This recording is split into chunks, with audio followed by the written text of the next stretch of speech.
Avokat Zaçe Islami, përshëndetje, mirë se erdhe në Close Friends. Mirë se ju gjeta dhe ju falenderoj për ftesën. Është kënaqësi. Je I vetmi opozitari I Shqipërisë apo jo? Deri tani opozitar si vetes s'kam gjetur. Vërtet? Jo. Po ka shumë Të opozitar. tërë janë pozicionuar PD, PS, PSD, të gjitha këto parti që ka të Ramizalis. Të Ramizalis, po si jemi në komunizëm çka? Se çka ndryshuar? Gëzuar. Në komunizmi dhe kaluar komunizmit. Hyrje e bukur. Tani bëm aperitivin e kësaj bisede me verë të bardhë. Po. Ti do na hapësh verën e kuqe. Të shohim kush e hap më shpejt verën e kuqe. Ti apo avokat Spartak Ngjela? Të shohim do masi minutazhin. Merrem atë. Ndërkohë dhe bisedojmë pak. Unë të kam ftuar në podcastin Close Friends si një super orator që je. Njësoj si Sokrati, I cili ashtu si ty përton të shkruante dhe apologjin ja shkroi Platoni. Po. Nxënës si ti. Që kur ja shkroi ishte duket 24 vjeç, diçka e tillë, shumë I ri. Ti ke një nxënës si Platoni që po e mëson, po e stërvit se si t'jetë pa filtra në media? Nuk kam nxënës për arsye sepse nuk kam kohë të jap mësim.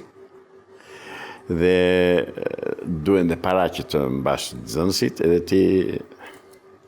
Po, dhe Sokrati kështu thoshin që nuk ishte I pasur, rrinte pa kpuc, vishe I keq. Sokrati ishte Sokrati, pa përsëritshëm. E lidha me Sokratin sepse ti je një nga ata shqiptarët, patriot shqiptar, që ke mbrojtur të drejtat dhe interesat e shqiptarëve dhe ke ngritur zërin aq fort, madje ke qenë aq I guximshëm sa në debatet televizive në mediat greke I ke mundur panelistët atje. Është e vërtet? Unë nuk dua të mburrem. Edhe pse në labrit e kemi që ka të sensin e të mburrurit, por janë faktet. Mjafton që të shikoni videot dhe regjistrimet që janë bërë atje në Greqi në atë periudhë, në vitin 99, në pranverën e vitit 99 që ishte një pranverë shumë e nxehtë. Për sa I përket marrëdhënieve Shqipëri-Greqi, po thua? Shqipëri-Greqi, po dhe Ballkan, sepse kishte filluar lufta në Serbi dhe kjo nuk bët. Kjo nuk është hapse për të më kështë thënë, kësha gjetur një hapse shumë të mirë. Nuk është për këtë punë. Vendosë aty se do të hapim. Po nuk e hap do të jap them. Në mundshme do e hapim. More, për të hapur do të hapim, po... A je lapti, më duket se prishe hapsen, për sotin. Ua, kjo zhurma e hapjes së verës, ë? E pa, aty e ka lezet. Aty e ka, po... A e gëzuar. Tani verën e bardhë e pim në për aperitiv, si shtam. Tani do na servirësh të kuqen, që është një verë shumë e mirë, me daur. Fillojmë me artillerinë e rëndë. Po, fillojmë me artillerinë e rëndë. Doja të fusja në një gracë të vogël që ta servirje për veten në fillim verën, po ti nuk ngatrove. Respektojnë zonjat. Respektojnë zonjat. Gëzuar, zotëri. Zotëri I ri në shpirt. Faleminderit. Gëzuar juve. Gëzuar. Qëndrojmë dhe pak të Sokrati, I cili në moshën 70 vjeçare u dënua me vdekje. Pikërisht se fliste hapur, pa filtra ashtu si ti. Periuda kur ka folur Sokrati është eksaktësisht periuda që ne po I përjetojmë sot në Shqipëri. Janë të njëjtët armiq të Sokratit dhe të njëjtët armiq të qytetarëve shqiptar, të popullit shqiptar, të Shqipërisë, që sajojnë dhe dënojnë këudoqefi në mënyrë selektive dhe eliminojnë armiqtë e tyre. Për të mos thënë që ka pasur raste që janë zhdukur njerëz, palën gjurmë dhe nuk di njëri nga kanë vajtur, çfarë kanë pësuar. Që Shqipëria është një vend kaq i vogël, sa që edhe nga njëri qytet në tjetrin të flasim, e dëgjojmë njëri tjetrin. Pra është e njëjta periudhë dhe është e njëjta situatë si e Sokratit. Mos paçim fatin e Sokratit. Mos paçim fatin e Sokratit. Po, në fakt ti këtë që bën? Guxon. Nuk e frikë se të heqin qafe? Unë kështu jam krijuar, unë nuk ndryshoj dot më tani. Po nuk e frikë se ti di dhe gjërat mirë, se çfarë ndodh në skutat më të errta të frikë kam vetëm vendi Zotin. ose të botës. Frikë kam vetëm nga Zoti, nga kurkush tjetër. Shikoj, në këtë botë na është caktuar edhe ardhja edhe ikja nga kjo botë. Dhe atë caktim, atë vendim e merr Zoti. Po desi Zoti që unë tiki nga kjo botë, ata do ta kenë kollaj që të më eliminojnë. Por nuk desi ai, sikur aty të kem me ta bashkë nuk mbëjnë dot gjë. Kështu që unë nuk trembem. Domethënë beson në Zot, po do flasim në një moment tjetër. Patjetër. Më vonë do rikthehemi te Zoti. Ti je një avokat që natyrisht që e di se ç'a ndodh këtu. Po, e vërtet është. E ndjek me vëmendje të jashtëzakonshme situatën në Shqipëri. Kam vite që kur kam njohur veten që e ndjek situatën, qoftë në Shqipëri, qoftë në botë. Kam pasur fatin e mirë që kam jetuar dhe kam punuar me njerëz me nivel dhe në shumë raste edhe kam mësuar prej tyre, sidomos gjatë periudhës që kam qenë në emigracion në Greqi në vitet 91-2005. Dhe kjo më ka ndihmuar që të orientohem drejtësisht, saktësisht në interes të vendit tim dhe të popullit tim. Po ju them vetëm një rast. Në vitin 1995 në Greqi vjen për vizitë dhe jep intervistë në një kanal të agimit të artë, Hrysia Vji, që i quajnë ata. Vjen dhe Skënder Gjinushi dhe Recep Mejdani. Tani që të vinë dy udhëheqësat shqiptarë, dy politikanë të mëdhenj shqiptarë, të vinë dhe të flasën në atë televizion, që është më anti-shqiptar i anti-shqiptarëve që mund të ketë, kjo gjë nuk më ka pëlqyer dhe e kam kundërshtuar, e kam urryer, por nuk kisha çfarë të bëja sepse s'kisha pushtet. Dhe ky kanal në një nga emisionet e tij fton një gazetar komunist grek, Vasil Rafaelidi, do t'i them emrat e gazetarëve grek sepse janë të njohur. Ai ka ndruar jetë tani, po emisionin e tij unë e kam të regjistruar në video në shtëpi, videokaset. Dhe kishte të ftuar një Athanasios Strigas. Është emri i njohur këtu në politikën shqiptare. Politikanët e din, Ministria e Mbrojtjes e di, qeveria e di. Pse është i njohur? Ky ka qenë kolonel grek, përfaqësuesi i shtabit i ushtrisë greke në shtabin e NATO-s. Dhe e interviston ky gazetari dhe i thot, si shpjegohet zoti Strigas, i thot që Amerika mbylli 3 baza shumë të mëdha amerikane në Greqi dhe mbajti vetëm 2, mbajti të Sudhas, që Sudha është një bazë shumë e madhe amerikane në detin Mesdher, është në Kret dhe thuhet që atje ka dhe armat imbërthamor. Mbajti edhe këtë në Prezi tha që s'ka asnjë vlerë, kjo e Larnakas. Edhe ky general koloneli qeshi. Thot, kjo që ju thoni, thot, nuk ka asnjë vlerë, kjo ishte më e rëndësishme, i thot, për Shtetet e Bashkuara të Amerikës, sa që kërcënuan që mund ta marrin dhe me forcë. Pse, i thot ai, sepse në shelfin e detit Joni, thot, flën 1,5 miliardë fuqi naftë. E ke ngritur zërin për naftën ti? I pari që kam shpallur, do ta them. Tani, për këtë jemi. Dhe unë vini në Shqipëri në 2005, nuk ktheva sepse Greqia mbaroi. Në 2004 mbas lojrave olimpike, Greqia përfundoi si shtet, edhe shikojeni ku ka arritur. Dhe në 2009 shikoj plasi skandali detit, vjen Doran Bakojani, ushqit deti, ishte e llahtarshme, ishte jashtëzakonshme, e papranueshme për mua, nuk mund të po s'kisha çfarë të bëj, unë një qytetar jam. Dhe hap atë videon, e dëgjoj një për një dhe bëj një shkrim në gazetën sot, ka qenë në mos gaboj data 27 tetor 2009-ës, them deri ku do vinë kufiri me Greqinë, zoti kryeministër, i drejtojmë Sali Berishës. Dhe shtilloj me hollësi këtë ngjarje.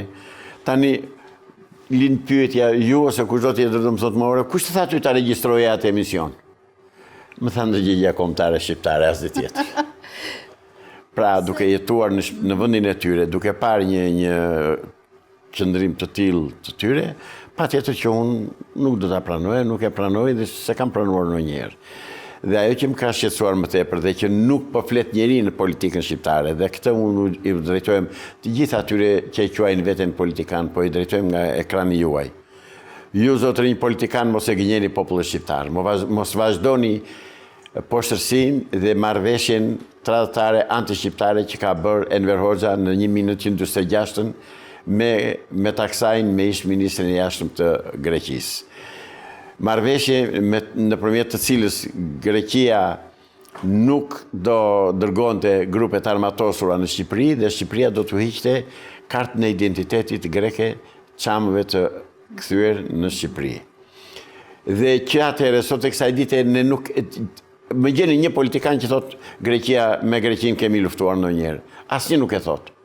Në fakt kemi luftuar, kanë bërë luftë, kanë ardhur grekët si pushtues, është e famshme betejë e Lëkursit, që janë vrarë 6 vetë, dihen krimet që kanë bërë në Shqipërinë e Jugut, duke filluar me Panaretin e Korçës, me Përmetin, me Gjirokastrën, me Vlorën, deri në Kuç të Vlorës, që janë vrarë me qindra grek, por që u shpërngullën fshatrat e Kurveleshit ikën dhe vajten në Vlorë. Dhe kënga thot, qaj mo Shqipëri ullër mo je gjorë, gratë e Kurveleshit me foshnja në dorë shkojnë për në Vlorë, i përzuri greku me urë në dorë, ura shure zjarrit. Pra, këto janë të vërteta historike që nuk i mohoni do t'ju zotëri politikan shqiptar të tërë spektrit politik, se i veçant nga ju jam vetëm unë. Gëzuar, ti e vërtet gëzuar. Po tani si ka mundësi që... Dhe jam mësuar që ti them gjërat me emrin që kanë. Ti ke shkuar në Greqi, më the, për herë të parë dhe që u vendose aty, në datën 15 mars 1991. Ja. Po. Por në Greqi shkova mbasi se ka diçka më përpara. Në korrik të 1990 unë hyra në ambasadën franceze. Kisha bërë 2 mozhet në frëngjisht. Atëherë dhe komunikoja lirshëm. Dhe ditën e parë që hyra, natën e parë që vajta atje, pyeta atë të shoqen e ambasadorit, ajo që një sërbe me origjinë, shoqja e ambasadorit francez, dhe i them zonjë, si ishte ligji francez për bashkimin familjar, sepse unë kisha grua dhe 2 fëmijë, nuk mund t'i lërja këtu në rrugëve, dhe që vajta atje vajta për fëmijët. Se ishte momenti që Shqipëria ishte katandisur. Po, tjetë, ndërrimi sisteme dhe... Në 90-ën... Ti qa punë e bëje në ato kohë këtu në Shqipëri? Atëre kam qenë ushtarak. Ushtarak, oficer? Po, deri atëre, po. Nën oficer kam qenë oficer. Kisha mbaruar juridikun me korespondencë. Dhe ika vajta në ambasadën franceze, si kundër të thash, dhe pyes të zonjën e ambasadorit, se isha të Rrugë Elbasanit, atë ishin vetëm ambasadori e shoqja, kishin dhe një fëmijë të vogël, një 5-6 vjeçë. Ajo fëmija ngjante shumë me vajzën time të vogël dhe ajo tërë ditën e perëndis nga mëngjesi deri në darkë dorën vetëm në duart mia. Dhe ajo ma vështirësoi jashtëzakonisht shumë qëndrimin atje, për arsye se unë mbaja vajzën e botës në duar dhe vajza ime rritën te pelen, sepse nuk mi dërguan fëmijët, njerëzit e bashkëshortes. Ishte situata që njerëzit ishin të tërë të tronditur, të tërë të trembur, të tërë të terrorizuar, sa s'kish ku të shkonde më. Dhe kështu që më thot ajo, brenda 3-4 muaj, thot kjo punë zgjidhet. Okej, fjeta mendjen unë. Ati ishte dhe djali në Marashit, ishte kryetari i Komitetit Ekzekutiv Tiranës, ishte dhe një 4-5 veta të tjerë kështu, gjithse bëshim afërsisht 8-9 veta. Dhe mbas sa ditësh vjen një mauni që shkarkon ushqime për ambasadën. Kishin cilë ca punëtor në këta romët, që shkarkonin makinën, dhe ndërkohë vjen ai shoferi, një djalë i ri, Edhe unë e pyesi them tha, pse nuk formoni një parti komuniste, parti tuaj, tha, ju shqiptarët që të kundërshtoni komunizmin. I tha, zotëri, nga erdhe? E erdhe nga Durrësi, po i pe dyqanet, po i pas. Kishin gjë brenda, jo, boshta. Por njerëzit nuk kanë një vakt buk, i thash, nuk diskutohet që ta keni, thash. Si do bëjnë parti politike dhe më të thash në këtë terror që më zotron këtu, i thash. Nese, ndonjë një 2 ditë më brapa pastaj, se tha, i thash më thuajnë çik si e keni ligjin për bashkimin familjar. Thot, shiko, do bëni, thot, 2 vjetë do mësoni ligjin dhe kushtetutën franceze, thot, do jepni provim, do futeni në punë, do t'ju sistemoj shteti francez, thot, 3 vjetë në punë, dhe pastaj do merrni green card, që të keni mundësi, pastaj që të bashkojni me familjet. Thash, dalin që si nga mirë puna këtu. Dhe gjeta një moment edhe ika. Sepse unë nuk i ka që të lëre fëmijët rrugëve. Mora pashaportën aty. E mora pashaportën? Mora aty në ambasadën franceze. Dhe kjo të ndihmoi që të shkojë në Greqi pastaj si zotëri. Vajta në Greqi. Jo nga Mali. Patjetër, jo, asnjëherë s'kam shkuar nga Mali, unë gjithmonë kam shkuar si zotëri në Greqi. Duhet të them një gjë, një të vërtetë, sepse të vërtetën ja kemi borxh dhe shoqërisë, po ja kemi borxh dhe Zotit. Nuk mund të kritikoj asnjë qytetar grek, asnjë komshi grek, asnjë njeri me të cilin na pritën, na përcollën, na ndihmuan, na dhanë punë, na dhanë gjithçka. Ndërsa nuk mund të rri prap pa dënuar në mënyrë më të ashpër atë krijesë jashtëzakonisht agresive dhe çnjerëzore që quhet kisha greke. Dhe këtë e vërteton dhe i madhi Fanoli që thot demi të vret me brir, greku të vret me kish. Pra, ne armik në Greqi kemi kishën greke. Kishën greke nuk tani? dua që të më ashaj njëri qytetarin grek. Sinqerisht këtë e them me gjithë shpirt. Sepse më kanë zgjidhur probleme jo të mia vetëm, por unë punova sa aci në qendër të Athinës sepse kisha zanatin e trashëguar nga babai. Dhe më kanë Qa ora është të vinin aty ama? Në Rolex kishte? Nga të tëra, deri tek Vasharo Konstantin. Që kushton? Rreth 700.000 euro, ashtu drami kushton atëherë rreth 4-5.000 euro, 6.000 euro sot. Tani u ka vajtur çmimi në qiell, po si janë orët më të sigurta në botë.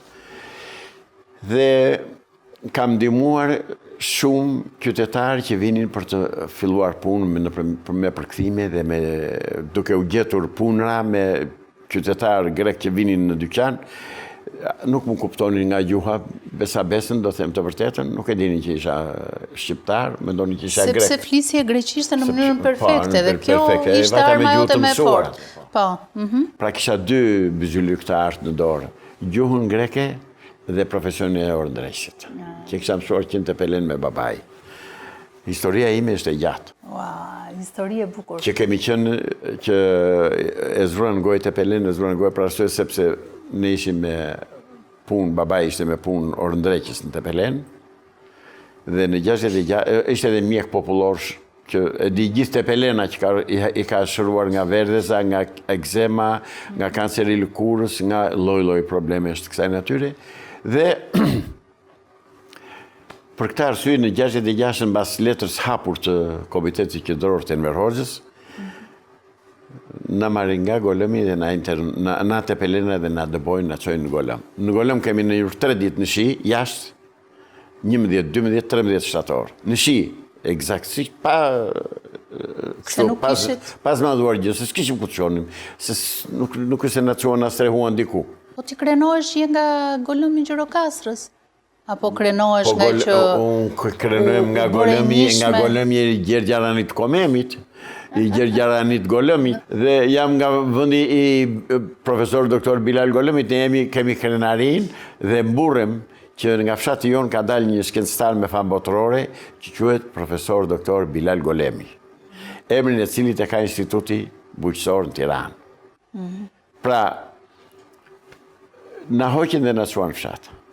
Dhe ajo që na ndryshuan komplet jetën. Kjo që edhe arsyeja e pakënaqësisë që kisha dhe që kam dhe që nuk më del kurrë me komunistët shqiptarë. Se baba im që teknik, s'ke burokrat, s'kish problem biografie s'kish. Do me thënë je i persekutuar, ke qenë i persekutuar. I dëbuar. I dëbuar. Po. Mos ndoshta kjo e shkuara jote të ka akumuluar këtë lloj nervi dhe inati që ke gjithmonë? Jo, është një faktor tjetër, të cilin do ta them. Unë kam dëgjuar për herë të parë Zërin e Amerikës në nëndor të tetor të 1959-s. Kishte vajtur përpara babai në Tepelen që kishte filluar punë sa që aty hapi për herë të parë dyqanin e riparimit të orëve. Dhe unë isha atëherë 9 vjeç. Dhe dëgjoj për herë të parë Zërin e Amerikës. Kishim një radio Orion. Ndoshta i zgjeroj shumë, po me që mi hapti këto tema se s'kisha ndonjë që të zgjerosha. Se kemi shumë gjëra tjera për të diskutuar. Kemi shumë për të diskutuar, ja, dhe pak do prezantojmë jetën tënde, Dhe pastaj mësova, dëgjoja Zërin e Amerikës vazhdimisht. Gjithkohës. Që nga tetori 59-s deri në 90-ën, Zërin e Amerikës kam dëgjuar vazhdimisht. Edhe kur isha në punë në Tetan. Kjo është diçka shumë e veçantë, se besoj se ka pasur shumë si ty. Po, unë kam dëgjuar gjithë jetën me 2 vesh. Pra njëri vesh që dëgjohet që thoshin çdo propaganda zyrtare shqiptare, veshi tjetër që thoshin Amerikë dhe bëja krahasimet. Dhe dili atje ku mendoja unë që duhet dal. Pra, kjo është arsyeja që unë që je kaq rebel. Jam rebel, jemi dhe nga natyra rebel. Ne si fshat, po edhe si fis jemi rebel. Kjo është vërtet. Ju jeni më të famshmit e Golëmit të Gjirokastrës? Shiko, jo, këtë edhe ta thonë Golëmasit, po di që gjatë viteve të socializmit, Golëmasit kur donin që të shanin qeverin, thoshin qeverie islame. Dhe ka dhe një barcolet, do ta them dhe anekdotës se ti më detyron vetë. Islame është mbi emri juaj, fisi juaj, po, islami. Në 52-shin një bashkëtarë jon, oficer në Durrës, sa ishte martuar dhe i vjen e jema nga Golëmi për ta parë si ishte sistemuar. Vu në radio në darkë, dha lajmet edhe muzikë çfarë dha Radio Tirana dhe mbyllje se atëherë Radio Tirana punonte 2 orë mëngjes, 2 orë në drek, 2 orë në darkë. Moshatarët e mi e din. Dhe e mbylli ai namiku i thot jema pse e mbyllën namik, i thot po mbaroi Tirana, mama i tha. Po vuret e Gjirokastra, po dhe Gjirokastra ka mbaruar i tha. Po vure në Golëm, i tha, flën, i tha i në Golëm. Jo, i tha, vure se janë islama i zgjuar. Këtë ta thash, këtë e din tërë Golëma si të talën të thuaja shoqes tënde frizës të do të ta konfirmoj. Dhe them se ma ka konfirmuar më parë para se... I vetmi fis në fshat që s'kemi pasur, s'kemi qenë çoban. Nuk kishit Jo, s'kemi pasur. Jo, stanë stonë nga këto stole më të thash, s'kishim ne kishim se cili 15-20 kokë bagti për të jetuar me to. Po kopetë më dha se që kishin bashkëfshatarët e tjerë që kishin nga 1000 dhe nga 2000 kokë. Ne nuk kishin. Dhe gjithnjë them me vete, si nuk kanë plasur ata fshatarët e mi që u morën një herësh 500 krerë, trak i morën i merr shteti. 1000 krerë i merr shteti. Në kohën e komunizmit, kur ndodhi... Kooperativave. Kooperativave, po. Kështu që kjo është me pak fjalë e kaluara jote deri në moshën, sa vjeç ishe? Kur le Golëmin edhe shkove në Greqi? Jo, në Golëmin e kam lënë që në... Që i vogël? Që i vogël, po... Erdha ushtar në Tiranë, nga ushtria ndënja në Tiranë, u vesha në oficer atëherë, bëra dhe shkollë, dhe në 90-ën, si që thash, i ka dhe bajta Kur u martove? Para se të shkoje në Greqi, Në 77. Në 77-ën, po. U martove me dashuri apo me plesëri?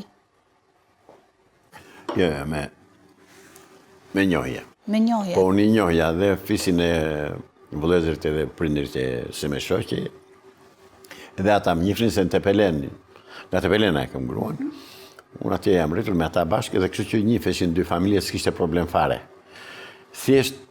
Po më duket pak çudi që ti të lidheshe me mblesëri, të lidhje jetën me mblesëri. Po flasëm vite 75, 76, 77, 78, 80. Po ti dëgjoje Zërin e Amerikës këtej dhe... Po si kisha ato kondita unë ato mundësi. Nuk i kisha, si thash. Që do më tregoje se? Doja të dija, herë parë që u takova me bashkëshorten time, doja të dija ku ishte në politikë, që mendim kishte se prindërit e saj me biografit mirë. Dhe sa kishte dalë ai libri Shënime për kinën, i Kolaqit i Gjirokastrës. I Enver Hoxhës. I Enveri. Ti i thua Kolaqi i Gjirokastrës, ë? Po, ashtu i them. Sa ashtu i thonë Gjirokastër. Dhe doja të dija qa mendimi politik kishte, sa ma çua ka bërë ai shoku Enver atyre kinezëve, i thash. E kush e pa që i shkruaj atëherë, më tha kjo, i shkruajnë tani e thonë gjithë, i tham atëherë, aq desha unë. E zgjuar, E pas që e kisha si vetje edhe kaq. Ishte, po e bukur? Kështu që- E bukur patjetër, ë? Si e bukur. Një grua e bukur? Se s'na e ke treguar asnjë grua, nore. Pse mban kaq të fshet Grua se gruan? kam për vitrinë. Po na e trego grua ndonjëherë. Ta shohim. Bjonde, brune, e gjatë. Çfarë? Brune. Brune ashtu? Ky ishte shëndet për gruan. Faleminderit. Faleminderit deri E patshme jetë dhe të pasme Faleminderit jetë. e ti të rosh me gjithë çdo zemra. Rofsh, tani dua të rikthejmë pak te Greqia sërish, sepse ti, pavarësisht se ai personi që ka thonë unë isha patrioti i vërtet, ka qenë një aktor që quhet Lert Vasili. Se kam parë ndonjëherë në asnjë protestë në Greqi. Vërtet? Mund të ketë dalë mbas vitit 2005 që kam ikur unë, po atëherë kur zihen te Athina, sepse protestën e parë ne e kemi bërë në mars të 1998, se e kemi bërë para ambasadës jugoslave në Athinë. Duke thirrur UÇK, Kosova Republik, kemi qenë tamam përballë ambasadës Jugosllavisë sa asaj kohe, dhe në një video që kam, se atë protesta kam filmuar vetë me videokamerën time dhe Po, ma tregove, është ajo protesta që më tregove. Po. Dhe duket kur ata punojësit e ambasadës hapin perden që të na shikonin kështu.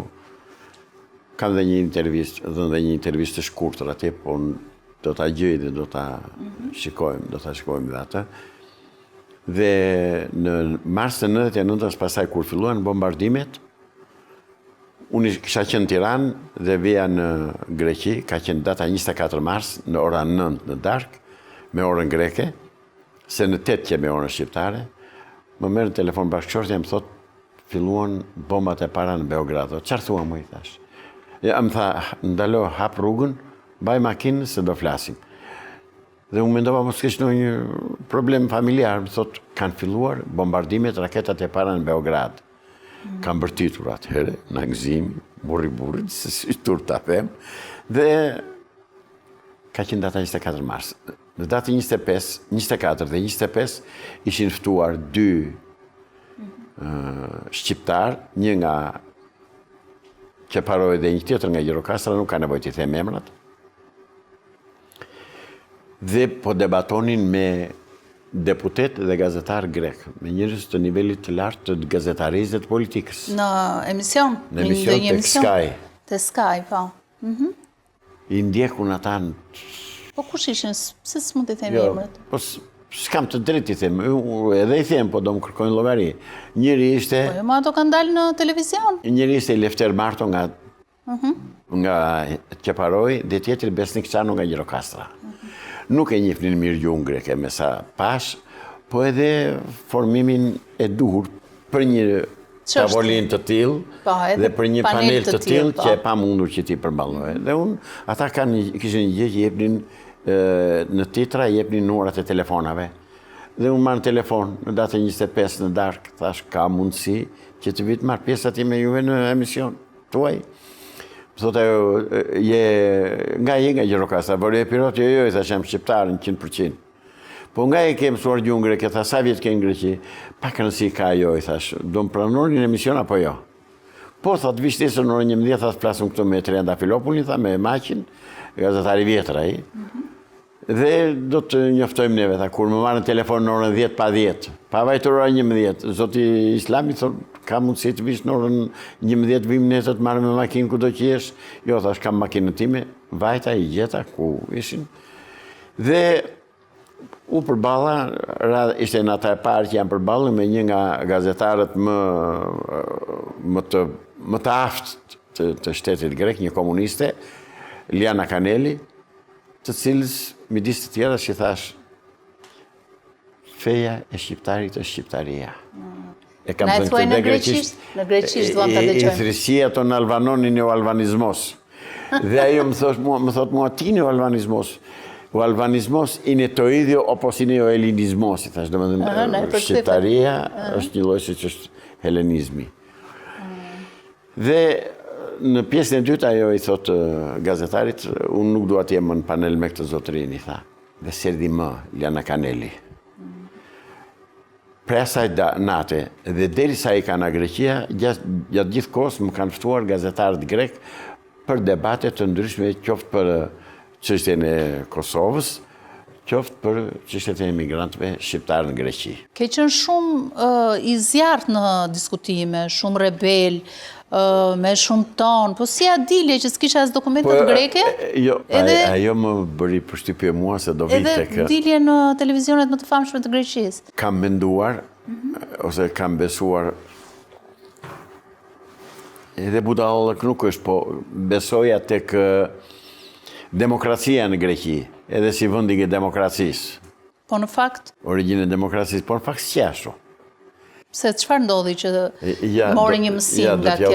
Që mësova të vërtetën. Në 28 nëntor të 2001-shit, 2-3 ditë përpara, më vjen një ftesë nga ambasadori jonë në Athinë, zoti Kastriot Robo. Më thotë, ju dhe bashkëqortja juaj jeni të ftuar në datën 28 në darkë, në orën 7 në darkë, në Hotel Divani Karavel me rastin e koktejl që jep ambasada për trupin diplomatik të akredituar në Athinë. Po, që e bëjnë gjithmonë, po. Në 500.000 shqiptarë ftoi mua dhe unë patjetër do vete, thash çfarë do bëj. Po ti ishte kthyer në një figurë të rëndësishme atje, edhe për shqiptarët e Greqisë, por edhe për grekët. Edhe për grekët, natyrisht, ata më ftonin vazhdimisht, gjenin shkak për të patur, ata i thënë theamatikotit, shikueshmëri. Po, se bëhesh e viral ti që në atë kohë. Po, dhe vajta në darkë të Divani Karavel përballë Hiltonit në Athinë. Më thotë ambasadori, zoti Islami, thotë si shpjegohet që nuk të njeh njeri në ambasadë ty. I thash, zoti ambasador, unë nuk vi në ambasadë se ju një tërë komunist atje. Ai qeshi, se diplomate sapi, po njeri shumë i mirë, respekt, si e zakonshëm. Ju përshëndes, zoti ambasador Kastriot Robo, kudo që t'jeni, brenda ose jashtë vendit. Ju përshëndes dhe respekt maksimal për ju. I them, mor, po këtë, se qysh është kjo punë, i thash, unë di më mirë, po dua të di, thash, se më mundon një pyetje, i thash, çfarë, tha, që jam këtu, i thash, jam se kam një aktivitet të cilin ju e keni vlerësuar, më respektoni dhe ju falenderoj, i thash.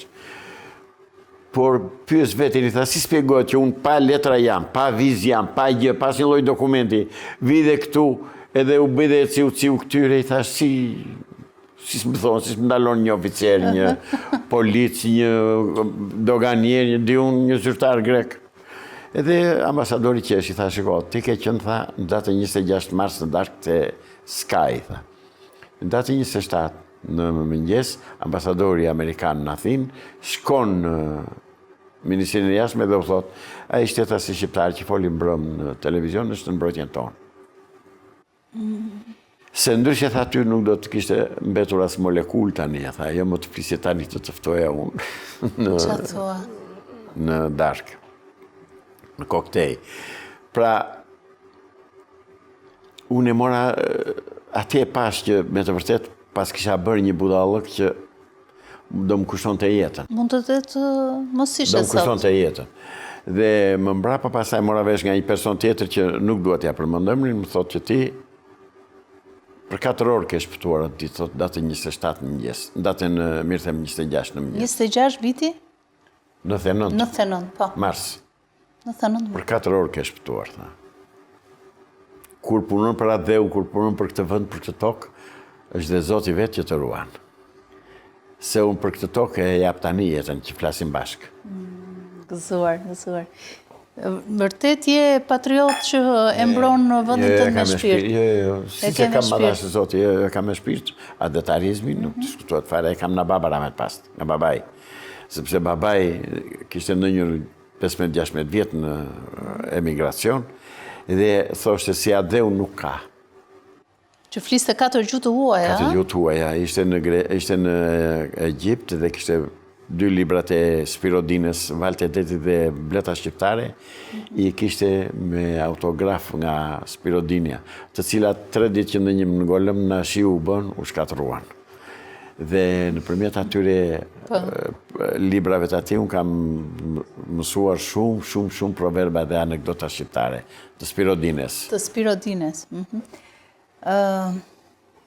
Po, duke qenë se u bërë edhe I famshëm atje, ndodhi që të gjuanin këto greket, se greket e pasura nuk e di pse kam kryer përshtypjen që ishin shumë qeflije.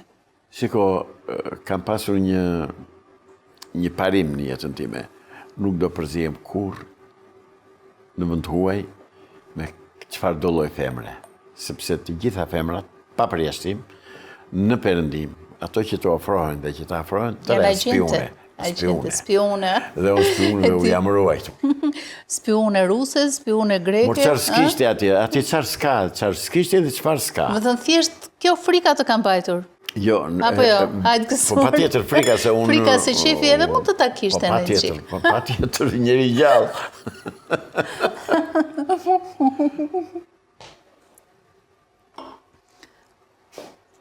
Për sa I përket greqishtes, ti e flise në mënyrë perfekte. E kam mësuar që I vogël. E kem mësuar që I vogël nga baba yt, më the. Ke ndonjë këngë të preferuar greke që e dëgjon kur je I mërzitur, I vetmuar në atë zyrën të avokatis?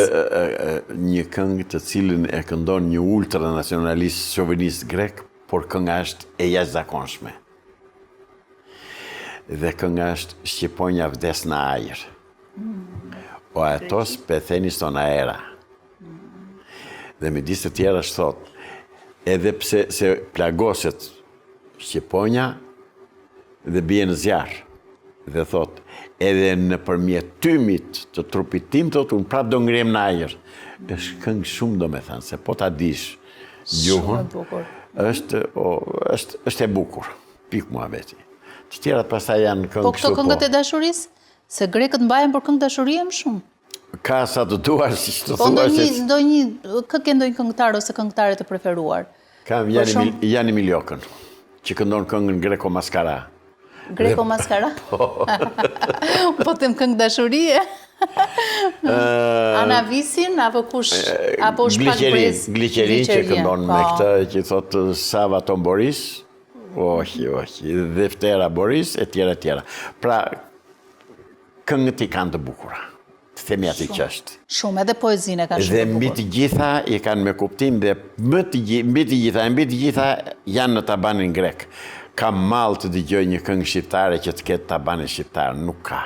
Nuk janë ruajtur fare gjëkundi, e kanë tratuar traditën që nuk I dëgjon dot. Edhe një tjetër.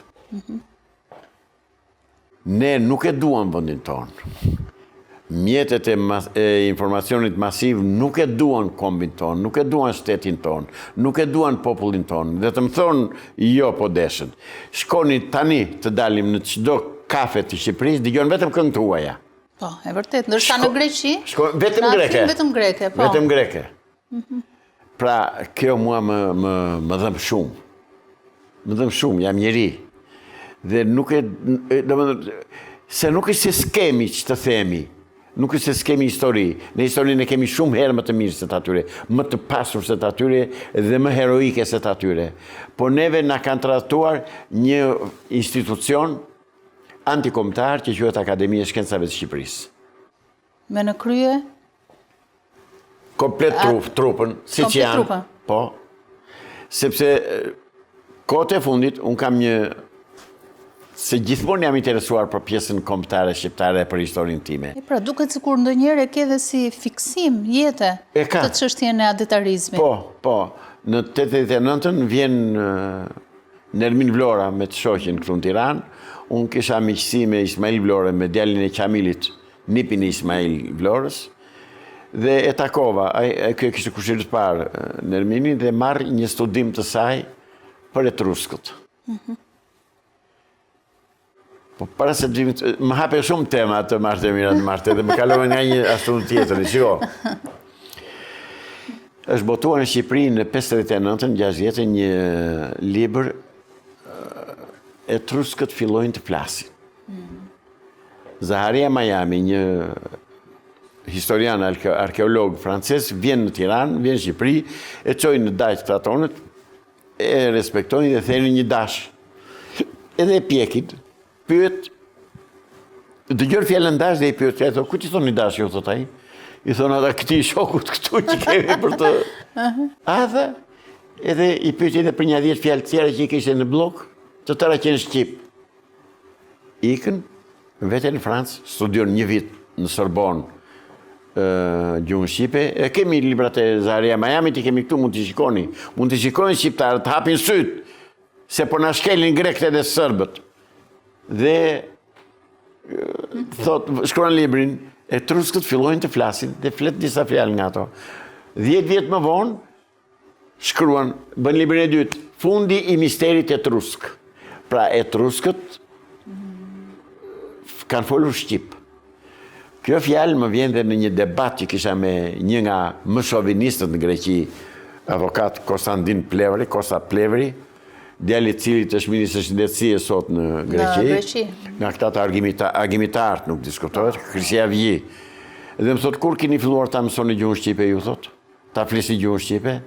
Dhe prandaj më vjen natë me Akademinë e Shkencave dhe nuk ja u fal atyre dhe kur nuk do t'ua bëj zoti hallall atë djersin edhe ato lekte shqiptar, taksa paguesve shqiptar ju, që thoni gjuha Shqipe është folur nga viti 400 e këtej, turp të kini. Gjuha Shqipe ka 5.000 vjetë që është folur e shkruar në gjuhën etruske, merri shikoj. Thot, la fare fis la fare fisin për në epitaf në një që vdes. Zia zi, thot, maras i maf, mërzi e madhe, Shqip puro. Dhe i them këti Konstantin Plevrit, e ke në shtun e Lemnos, si ti theme, ke atje zotëri gjuhën Shqipe, 5.000 vjetë për para. Dhe Bremir i them që ma the, e kërkove këtë gjë, dhe po të thema, e që ju e quani gjuhë greke, i them, e vjetër, nuk është greqisht e vjetër, se kur thua vroqis, shiu, ti thua shi i themi në shqiptarët. Ju i thoni vroqi, për ju e kemi dëshuar, jo ne kemi original. Ju mallit, pasurisë i thoni mall, në greqishtën e vjetër, i thoni dhe mallit, po të dy e këto fjalë kemi ne në Shqip, ju i keni hequr, thoni taplut, i thoni mallit, ose borgjit, ju i thoni dhanjo, po me dhanjo është Shqip me dhanë, është puro Shqip. Pra, duat se më qove nga një ashtu në tjetër, se ka shumë, do të bëjmë një emision tjetër për qështim me Greqin. Ka shumë për të shtjelluar, dhe që edhe teleshikuesit tuaj të mësojnë dhe të dinë gjëra që nuk janë thënë, deri më sot se nuk guxojnë t'i thonë shkencëtarët shqiptarë turp të vi, po e them prap atyre që thonë gjuha Shqipe është 1400 vjeçare. Turp të vi, nuk janë shqiptarë. Kush i paguan? Po ju them juve, kush ju paguan juve që thoni që bëni këtë krim karshi të parëve tanë? Kush i paguan? Shteti grek? Sërbi dhe greku dhe Morska, se këta nga ata paguen. Shikoj, pjesa me madhe kanë marruar Akademinë ato shkollat të Francës, universitetet franceze. Franca ditë që është armiku më i madh i popullit tynë, që nga kohë Napoleoni që trajtonte Pukvili, e tjera, sot e kësaj dite, ata janë unipashtë të shkencë në një 8 ditë në ambasadën e tyre. Kështu që... Tani, në Shqip, mall dashurie, mall është tjerë malli me atë gjatë të theksuar, mall që do më ka marrë malli për tyja, dhe tjetër gjë mall, pasuri, mall e gjë, mallin e gjë, bravo. Po është edhe mall droga, apo kjo ka hyrë kështu? Kjo është, mos e thuaj më këtë se kjo është që turp. Po ja, di pse them, është e folja. Kjo është e folja. Jo, dakor, po kështu i thonë në gjuhën e rrugës. Në gjuhën e rrugës po them. Jo, është e gjuhës kriminelve edhe të narkotrafikantëve. Narkotrafikantëve, po nuk... Këtë dërgoja Edi Ramës se a i mbështet ata, jo mua. Jo, së dim ne që i mbështet Edi Rama. Pse i mbështet? Pse i mbështet? Tani është historin vete, do bëjmë emision tjetër dhe për këtë, mos kemi reakcion, nuk përtoj t'i them gjërat. Jo, po të mos e lëmë këshu e nim. Jo, po praktikisht, ku janë, pse s'dënohen? Pse nuk dënohen, sa grupe janë kapur? Kush i mbrot? Historinë vetë ajo. Në rregull. Pra ishim të gjuha, që greket, ati janë mbylla gojnë, i thash, ato që ju i quani greqisht nuk janë gjithë tjetër veçse shqipe e pastër. Për të mos thënë për të tjera pastaj kur për shtatë zani që ngelet një femër, e tjera që janë puro shqip. Tani, flitet shumë për shumë pyetja që bëhet më e shpeshtë është Himara është greke apo shqiptare? Ke një përgjigje për këtë? Gjithë ata që thonë Himara është greke, po të kisha mundësi tani, unë nuk jam kriminal. Unë nuk vras. Dhe mizën dhe gjarpri nuk e vras, po nuk më ngacmoj. Po këta dua t'i pushkatoj të tërë. Këta e njës të pap cip, të pa nder, të pa fytyr. Këta nuk janë shqiptarë, këta janë shqipfolës. Ti thuash Himarës ti ishtë greke kur gjysmën e fiseve i kena golemin a progonati dhe nga Nevica e Ngusmari? Si që ka greke? Nga i gjetën greken?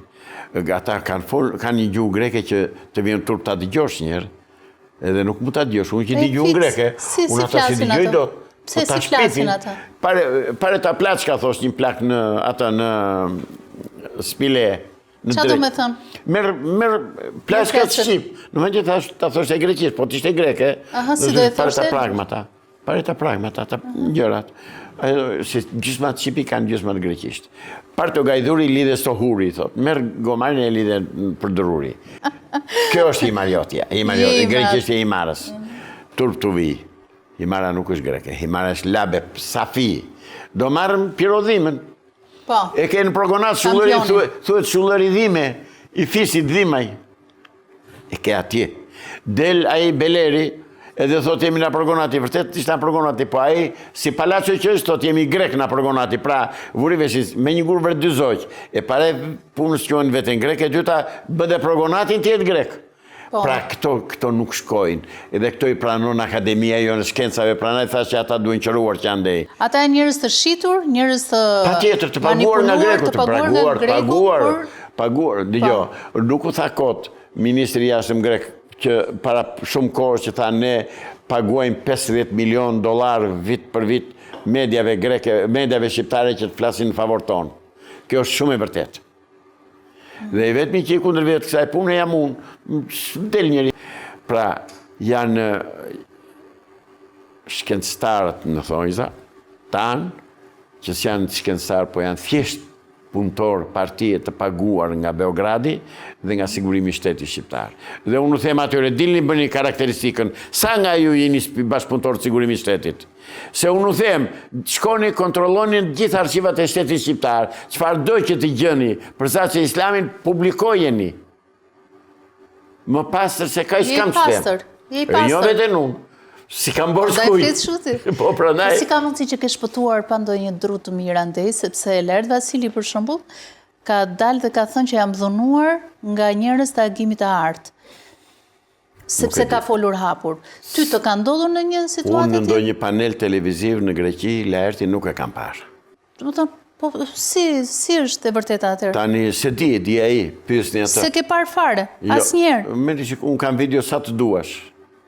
Edhe të 97-ës, edhe të 99-ës, edhe të 2000-shit, edhe 2001-shit, edhe 2003-shit, edhe 2004-ës, deri në 2005-ën. Unë kam qenë pothuajse për herë në mediat greke, dhe s'më ka thënë njeri, mërë s'më ka ndaluar njeri, unë isha në Omonia. Po.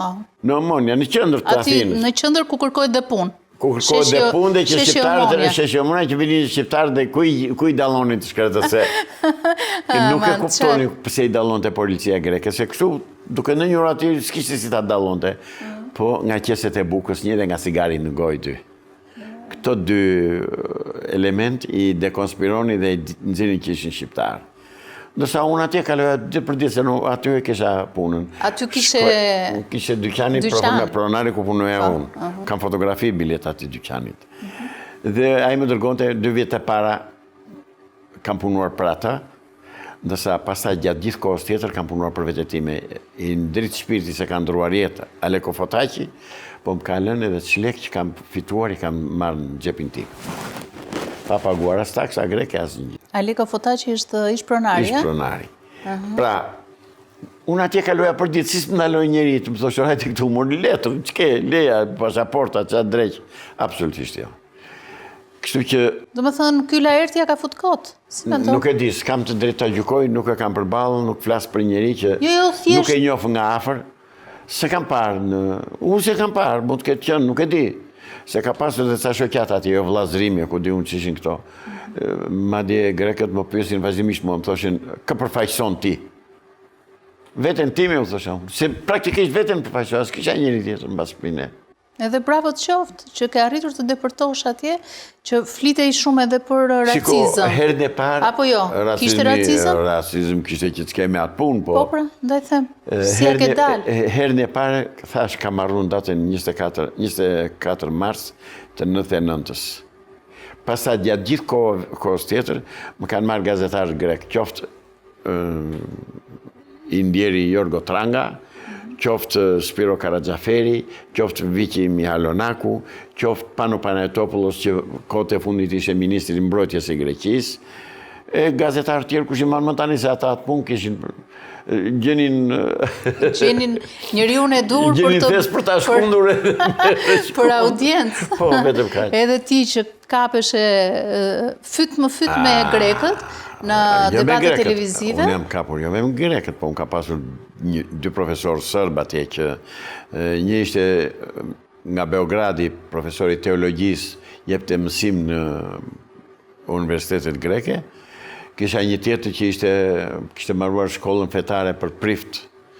Kisha një gazetar, duhet ta kenë njohur, jo duhet ta kenë njohur, por e kanë njohur se s'bën shqiptarët, një gazetar të Tanjugut. Që e dinte greqishten pastër dhe ai.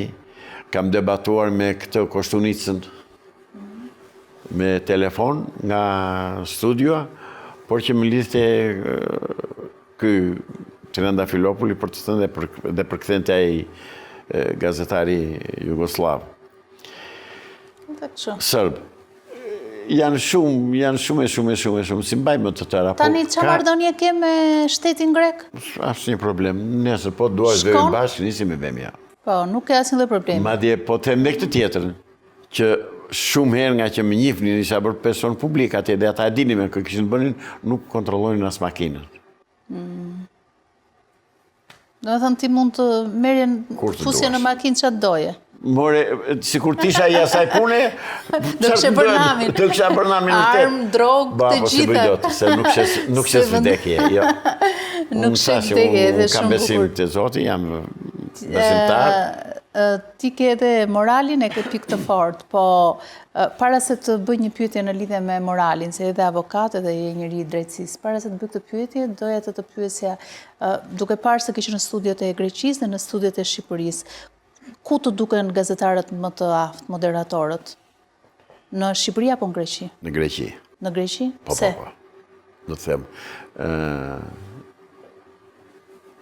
Po Arion Muçën, se është bërë një video virale me Arion Muçën. Kush është Arion Muça? Arion Muça ishte partneri Erion Arusit. Ai që i thash të smartohesh me një burrë? Jo. Unë isha i ftuar i asaj, jo i atij, ai ndërhyri vetë në bisedë. Shiko, ishte një emision që unë e provokova vetë. Po. E kërkova sepse sa kishte dalë një vendim i Bashkimit Evropian për të futur insektet në menun e restoranteve dhe të lokaleve. Dhe mua kjo gjë më acaroi shumë. Dhe i thash Erionës, ka mundësi të bëjmë një emision vetëm për këtë punë? Po, tha Eriona, edhe vajta.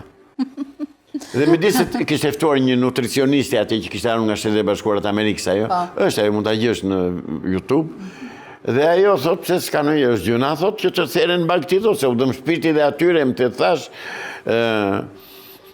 Dhe këtyre ky vendim i Bashkimit Evropian ka dalë thot sepse është gjuna, thot që të vriten bagti e të tjera. Mo i thash, pse u ardh ka kaq shumë gjuna atyre për të therrur dhënt ato qëngjat, kecat, viçat, dhe nuk u vjen gjuna për mira e njerëz që i vrasin në luftë?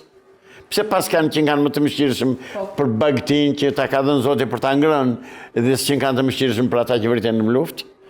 Dhe ky tha, dhe u them atyre, i thash, u drejtojmë atyre të Bashkimit Evropian, atyre LGBT-ve, thash, janë që të gjithë LGBT-ata, e prapë edhe më dhe sot, janë që të gjithë LGBT-ata të Bashkimit Evropian, që na detyrojnë të hamë insekte, që ne na i ka dhënë Zoti me bollok.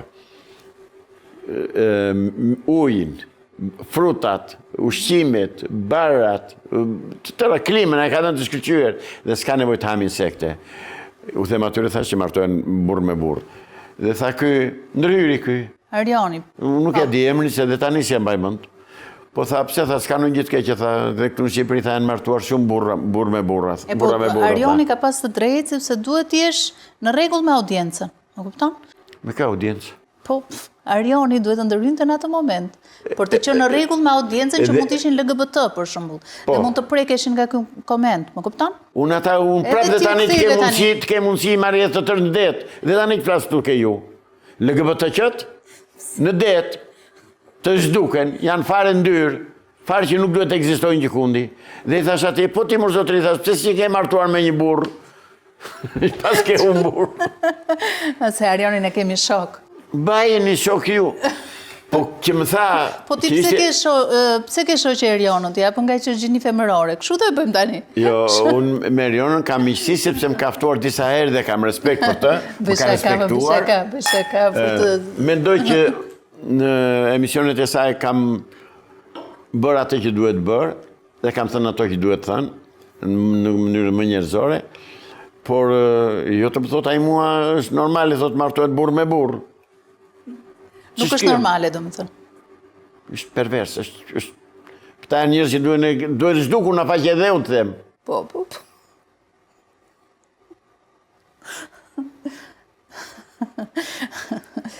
Tani, me që Ky është koncepti im.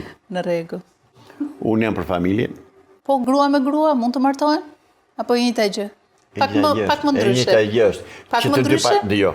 Atëre, do ta thellojmë çik bisedën këtu? Në rregull, po. Sepse është edhe çështja e ligjit. Është një diskutim shqiptar, domethënë që do interesoj disa personave. Dëgjo. Na dalën ca fëlliqësira këtu, del dhe ai dhe mbron me të madhe, thot duhet të i lejohen LGBT-qët. Zoti i ka ndarë dhe të kafshë dhe të njerëzit sekset e ka bërë burë grua. Dash dele, qap dhi, ka ose viç lop. E po këto thonë që dhe në botën e kafshëve ka LGBT. Atëre të shkojnë ati ku i takojnë, të bëhet e kafshëve, e dakord.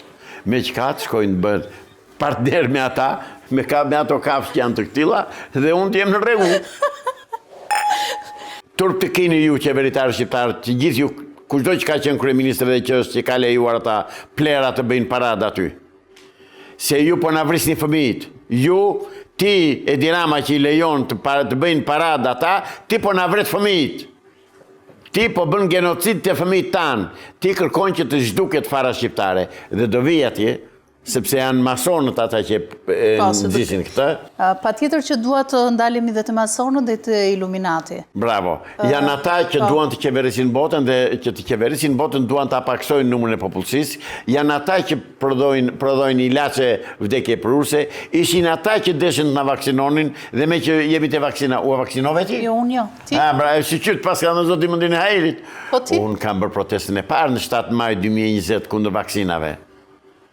Unë kam qenë i pari bashkë me Fred Sakon, me Ira Kurtin, të cilët i përshëndes nga ekrani juaj, sepse kemi qenë një grup i shkëlqyer qytetarës shqiptar, intelektualës që i thamë stop kësaj pune se kjo është vrasje. Dhe praktikisht dollin vrasëse. Vaksinat dollin vrasëse. Ne kishim të drejtë. Nga e dia unë dia protokollet e precisioniste, të cilët kanë hartuar protokollet të tilla që para 200 vjetësh për të marrë ata pushtetin dhe për të qeverisur ata botën. Dhe botën do ta qeverisin duke krijuar një fe, një qeveri, një gjuhë, një monedhë dhe të kenë një padisha mbi krye, një mbret mbi krye. Kush do jetë ai mbreti? Kanë kërkuar, mendojnë që të sjellin Davidin. Kështu kanë thënë, kështu i kanë planet e tyre. Pra, unë duke ditur këto programet e tyre, unë thash dalore se këta po na vrasin. Plus që kisha lexuar dhe kisha se dëgjon në parantezë, Më unë nuk kam ngrënë bukë sa kam lexuar libra. Po pra, dhe mua më ka bërë përshtypje mënyra se si ti flet që je shumë informuar në lidhje me teoritë konspirative, se këto në fakt teori konspirative quhen. Jo, mos janë konspirative, ata i thon hapur fare tani. Ata kanë dalë ditën për diell. Ne thon, pse nuk flet deri për krimet që bën Izraeli në Palestinë, në Gaza? Pse nuk flasin? Ku janë këta humanistët evropian? Ku janë si atje po vriten gra dhe fëmijë? Pra, janë masonët ata që duan, që nxisin dhe që i detyrojnë dhe qeverit e vendeve tjera të bëjnë këtë ligj. Dhe në protokollet e tyre kanë një paragraf që thonë: ne do vendosim në shtetet, në qeverit e shteteve gojime jemi ne që nuk jemi qifut, njerëz të korruptuar, të degeneruar, sepse vetëm nëpërmjet atyre ne do t'i qeverisim let gojimin dhe do marrim pushtetin që të kemi një qeveri botërore. Pra, është ky funksion, është ky mision i tyre, ky plan i tyre që duan të qeverisin botën. Ndaj, po, ti ke thënë për Edi Ramën që është mason. As bëhet fjalë fare, se ka mohuar ai. Se ka mohuar. Jo. Po unë si e mason ai, kush e mbante aty atë? Njerë duhet dini një gjë, po nuk mund të marrësh pushtet në Shqipëri pa hedhur firmën diku te shokët mason. Është pa mundur. A ishte Sali Berisha që e miratoi ligjin për martesat LGBTQ në Këshillin e Ministrave? A e keni parë? Po, patjetër. Kam parë, patjetër, e kam ndjekur. Pra, si e pranoi këtë gjë Sali Berisha është malsor, është tropojan. Si na e bëri këtë turp? Dhe të përgjigjet, të dalë të më thotë se e kam bërë thirrje disa herë. Po ndoshta është bërë mendje hapur Sali Berisha me kalimin e kohës. Mendje hapur? Po fëmijët e tij do t'i lërë të bëhen LGBTQ? A të se di? More njeriu me mend, provoj me trupin tënd, si të dhëm ashtu më dhëm. Kështu thot populli shqiptar. Dhe këtë u them këtyre.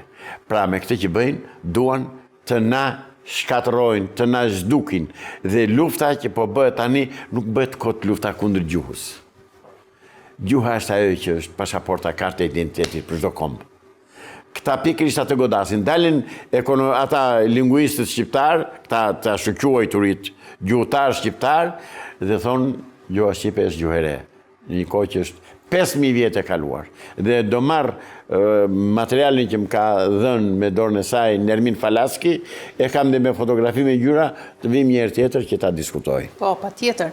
Je një dashurues i gjuhës shqipe, ha? Cila është fjala më e bukur e gjuhës shqipe? Zgjidh vetëm një. Një? Dhe një fjalë tjetër që të duket se gjuha shqipe ka dhe fjalë të rënda. Themi atë që është. Më e bukur dhe më e ëmbla e më e mira është fjala tungjatjeta. Tungjatjeta. Asnjë popull tjetër se ka këtë fjalë. Pse më nget pse më ngasmon unë, po. Po kemi shumë gjëra për të folur. Kalem te morali. Je shumë moralist ndonjëherë. Në ç'kuptim? Kuptim? Në kuptimin që duket ndonjëherë sikur jep mendimet e tua, por ke dhe pak atë moralin brenda. Shiko, morali është, nuk të pyeta kot në shkuptim, sepse morali ka një diapazon të gjerë. Pra, morali fillojnë që nga besa, besnikëria, nga mbajtja e fjalës së dhënë, nga mos tradhtijet, mos jesh mos tradhtosh, dhe tradhtia hyn, dhe tradhtia e mikut, që të mund të tradhtosh mikun, mund të tradhtosh dhe bashkëshorten, ose bashkëshortin. Pra, morali thash ka një gamë shumë të gjerë. Unë, për vetë time, njoh veten si njeri me moral shumë të lartë. Dhe deri më sot që Zotit kështu e kam ruajtur fytyrën time, dhe ashtu si kundër ma ka dhënë Zotit të bardhë, ashtu do t'ja kthej prapë, nuk e nxij. Sepse beson në Zot, ë? Besoj në Zot, patjetër. Ka shumë shqiptarë si ty në këtë vend, që e kanë moralin e lartë? Dhe si mund të jetosh i qetë në kushte të barabarta? Do të thonë me këta njerëz që thuhet që nuk e kanë moralin ashtu siç ti the tani. Në luftë jam. Në luftë? Me ta në luftë. Me mullin të erës? Po. Në luftë jam me ta, nuk bëhem me ta bashkë. Se, urdo, a mu ta quash të moralshme lejimin, ligjin e martesave LGBTQ? A mu ta quash moralshme? Në qoftë se jemi njerëz. po duan të na kthejnë në bagti, në turm, dhe të rekomandoj të lexosh librin Protokollet e Sionit. Protokollet e Sionit. Se aty do gjesh të vërtetën. Aty do ta gjesh që do ta shikosh që jo vetëm që s'kemi qenë konspiracionistë dhe s'kemi bërë konspiracion, por kemi thënë gjëra që populli shqiptar duhet i di mirë. T'i hap syt. Dhe fatmirësisht koha na vërtetoi, vaksinat dollën vrasëse. Ka ndalë apo s'ka ndalë vrasëse? Tani kështu thuhet? Jo kështu thuhet. Po, është në gjyq Pfizeri. Pfizeri në Në Angli, në Londër dhe në Amerikë. Është në gjyq. Në fakt të tëra një formull kishin. Le se s'vun emra të ndryshme, kompanit që e prodhonin. Një formull ishin. Futja e elementeve të rënd në trupin e njeriut. Alumin, oksid alumini, zhiv, ku diun. Edhe zhiv, ë? Po. Patjetër. Autikët pse janë shtuar në mënyrë galopante. Para 90-s kishe apo s'kishe një autik në 100.000 vetë. Tani në çdo 10 vete ke një autik. Pra në vrasit. Dhe objektivi i tyre është që të reduktojnë popullsinë e botës. Dali se harrova një tjetër. I keni parë në qiell ato vijet e gjata të mëdha? Po. Që mbeten për një kohë gjatë? Po, çfarë janë ato? Ato Po na helmojnë. Spërkatje, na helmojnë. Na helmojnë. Dhe na helmojnë me stroncium, oksid stronciumi, oksid bori dhe oksid alumini. Ne na duket diçka e bukur kur e shohim. Po, të duket e bukur, është vrasje. Dhe nga e mora vesh këtë unë. Këtë ka britur 1993-94 në Athinë. Një gazetar grek, po që mi hap një nga një ti mua, trajton problemin e djegjes së pyjeve dhe jep një program në të cilin dy shkencëtar amerikanë në Kaliforni vende marrin material nga lëvozhga e bimëve në pyjet e Kalifornisë ku binin zjarre të mëdha. Dhe shikojnë që në lëvozhgën e bimëve kishte oksid, kështu përqindje të lartë oksid alumini, që është shumë që ndizet me njerë. Se të digjen dhe pemë të njoma, bim të njoma, të digjen për njerës, nuk bën vaki. Pra i bëjnë ata. Dhe po të shikoni, zjarret njerë të adini që janë të qëllimshme, të pa diskutushme. Dhe Masoni Edi Rama i lejon që i vën ato zjarre se po të doj shteti absolutisht asnjë shkrepse nuk ndes dot. Ashtu ë, domethënë dhe për zjarret është fajtor Edi Rama. Absolutisht, patjetër që është Edi Rama. Bëjmë një renditje. Për çfarë është fajtor Edi Rama nga gjitha që na ndodhin e sot? E para është fajtor për vjedhjen galopante të pronës së shtetit dhe të parave të shtetit. Ku i ka incineratorët? Ku i ka si mund të ndodhë që të vej 20-25 milion euro një kilometër autostrad, s'ka vend të botës që e bën këta. Nuk ndihet njeri. Dhe për këta unë i drejtohem shokut Dumani, i cili i përgjigjet në mënyrë perfekte Edi Ramës, nuk arreston njeri. Pse, po ne? Thuhet që kanë thirrur atë balluken nesër. Balluken i the ti? Balluken. Do vi ballukja nesër, do të thot atyre shiko parrini urt ju, edhe rini gati tu para meje, kështu do do bëj, ta dish. Do t'i thonë që ke një 7 akuzat për kështu, për korupcion, për tendera, se lufta e tyre bëhet për tendera, nuk bëhet për Shqipërinë. Keni dëgjuar të flasë ndonjëri nga politikanët shqiptar për gjendjen ekonomike të qytetarëve shqiptar? Keni dëgjuar? Absolutisht jo. Vetëm për tendera. Tendera me leje, tendera pa leje, tendera tendera ky, vetëm tendera. Pra ku të vjedhin sa më shumë. Dhe vjedhjet janë të llahtarshme. Vetëm kontrolli i lartë i shtetit ka zbuluar me qindra mijëra euro të vjedhura nga shteti dhe nuk flet njeri. Pra është hajduti kryesor.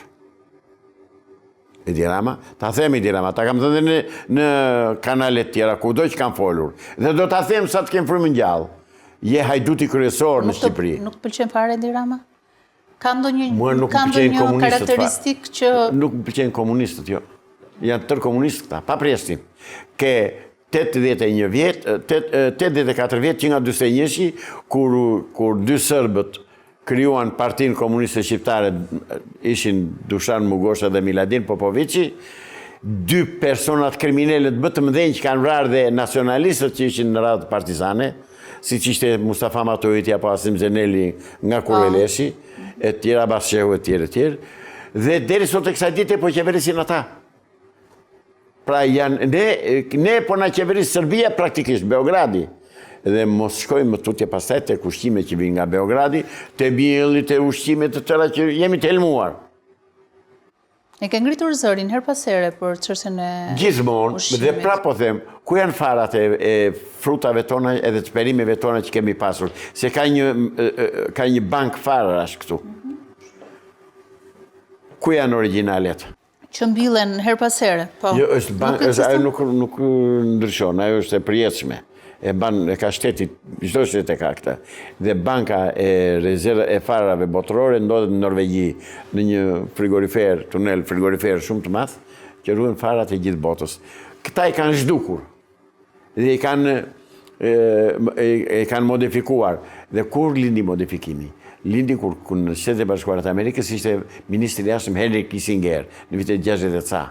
Dhe u reklamua këtu në Shqipëri si kur inxinjeria gjenetike do bënte çuditëra, do shtonte prodhimin e tjera. Po, e shton prodhimin, po të funde vdekjet. Kështu që vdekja është prezente gjithandaj. Është urdo, ha ushqime të kontaminuara, pik. Frika jote më e madhe në këtë realitet që jeton? Zot na ruaj.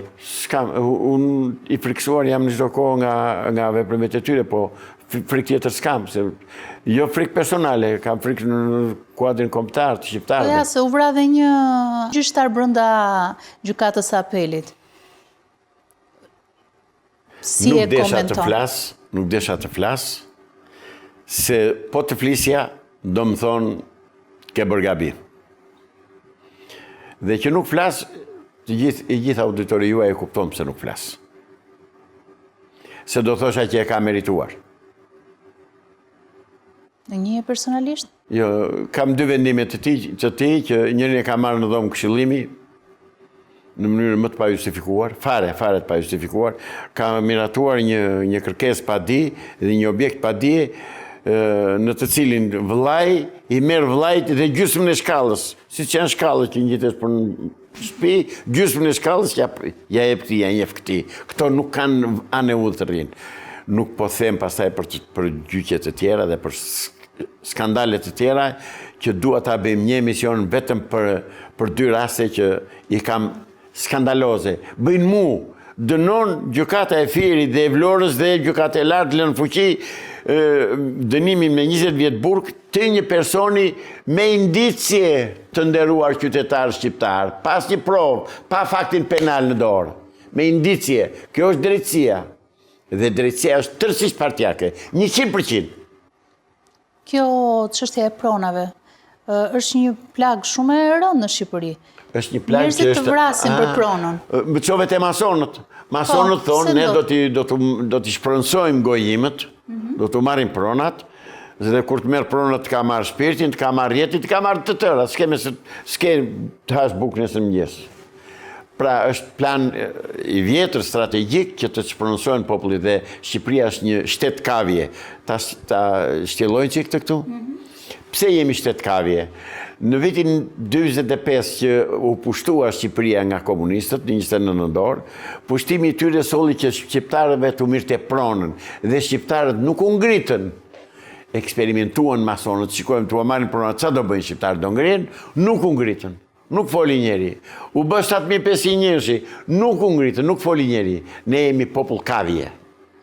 Dhe shtet kavje që tallen masonët me ne. Skandal burra shtetit. Që t'i dalin zotë vëndit. Se po të kishte burë, po ata që mund të dalin, ata nuk marrin pushtetin, se cilën ata, se të gjitha qeverit i përcaktojnë ata, si që të thash që në fillim që ata kanë në program që në kryet e qeverive të vëndeve të ndryshme gojim që nuk janë qifut, do vënë njerëz të degeneruar, të korruptuar që t'i komandojnë kollaj. Dhe kjo është e vërtet. E shikojmë për ditë. E përjetojmë për ditë. Ti avokat, drejtësia në këtë vend ekziston në një farë mënyre? Në fjalorin në gjuhë shqipe e ke. Po në realitet? Në realitet, hajde me mua në një seancë gjyqi, edhe do vish me mënd dhe do ikish pa mënd. Unë juftoj, mirë një kamerën të vini të shikoni. Kur unë i them, zotri, ky nuk mund të ndodhë, se më hapë dy gjëra që nuk qëndrojnë, që nuk durohen. Motori këtu në antë rrugës dhe i zoti motorit këtu dhe është bërë aksident me motor. Motori pa grevishur fare, ky i vdekur i zoti motorit, dhe gjykata e Vlorës, prokuroria e Vlorës, thotë është aksident automobilistik, është tiksh nga mënd e kokës. Në fakt çfarë është? Fakt është vrasje. Vrasje e mirë fillt. Do marrë një rast tjetër, këto që kam unë në dorë. Në mars të 2019-ës, u tha që u bë një aksident në Borçë dhe u mbyt një vajzë. Vajza në fakt, edhe prokuroria e Sarandës, tha që vajza ka pasur timoni se që me gjithë dashurin ajo, edhe i dashuri tha timonin e kish kjo, tha, në makinë.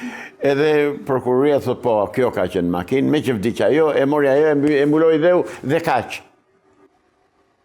Në fakt, na ka bërë përshtypje gjithmonë që çështje të ndryshme, vrasje të ndryshme ngelen aty. Bëhet bujë 2 ditë dhe pastaj se kush e vrau. Se nuk luftojnë avokatët.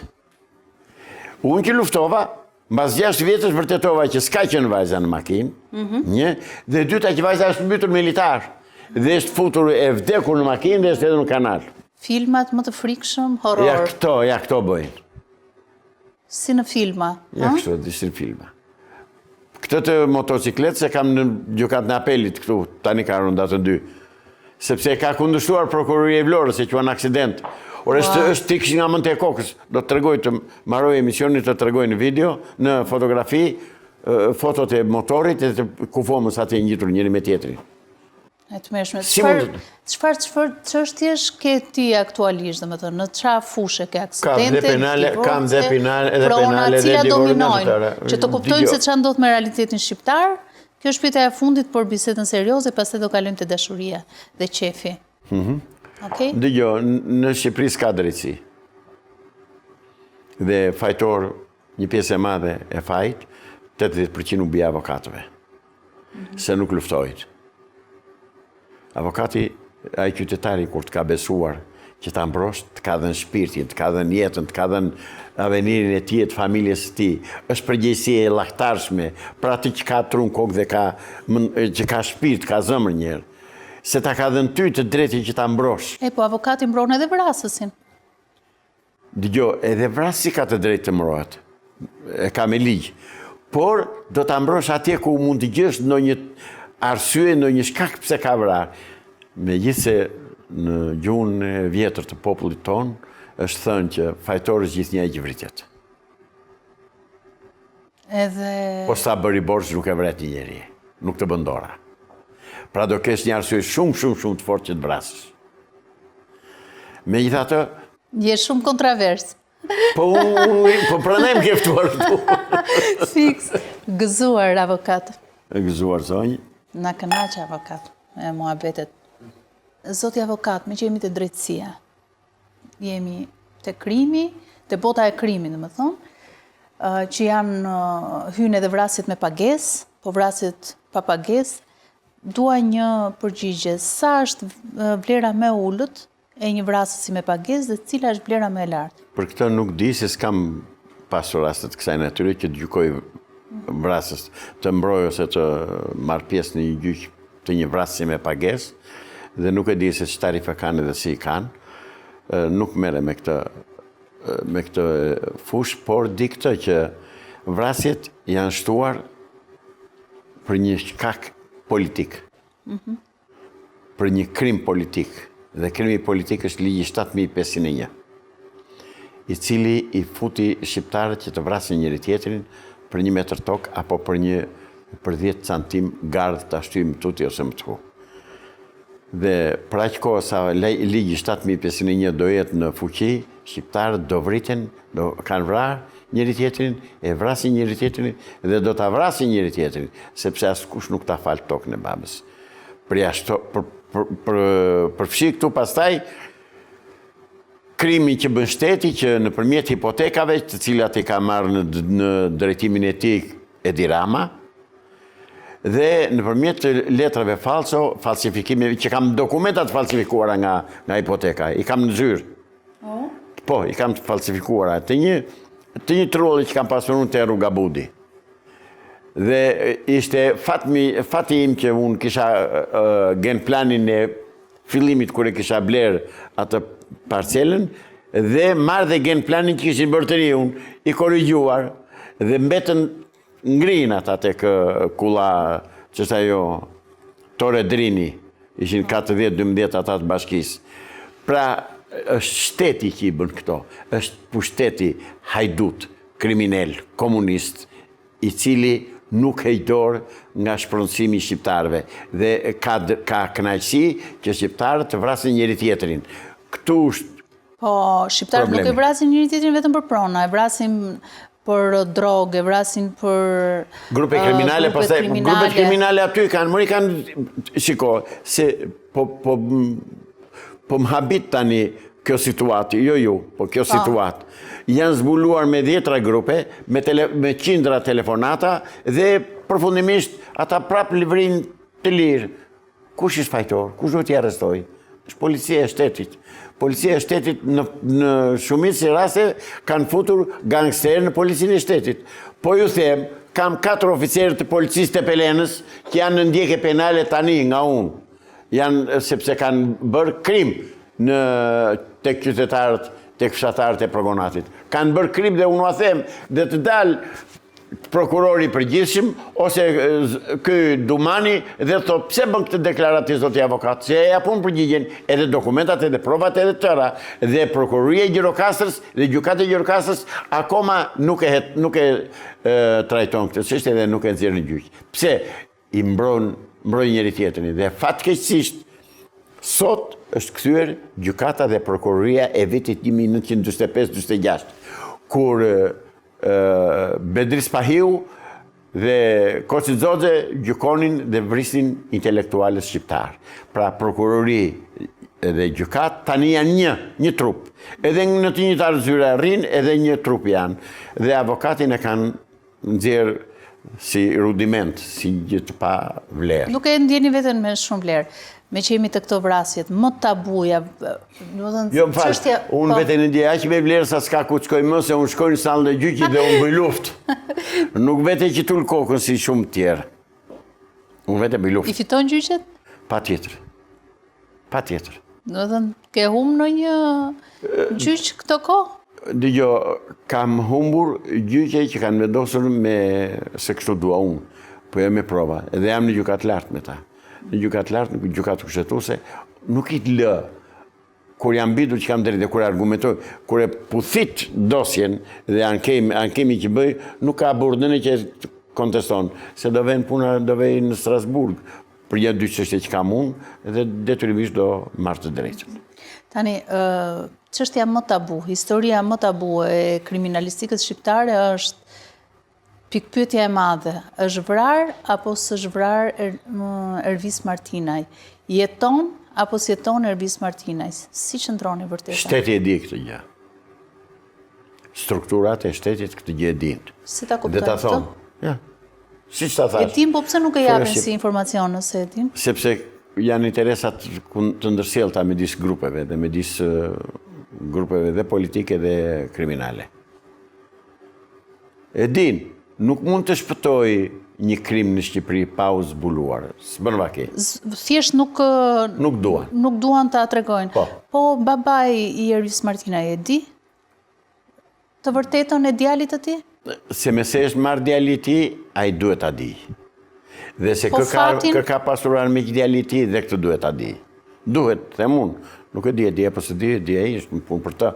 Nuk kam të drejtë të gjykoj për njeri edhe me një njeri të cili nuk e kam përballë dhe nuk kam komunikuar fare me ta. Jo, e di pse po të pyet, sepse doli lajmi që ai tani ka kërkuar që të shpallet i humbur djali pas kaq kohësh. Po, kishte bërë gjykatë atë kërkesën partinë, gjykatën e Lezhës. Po.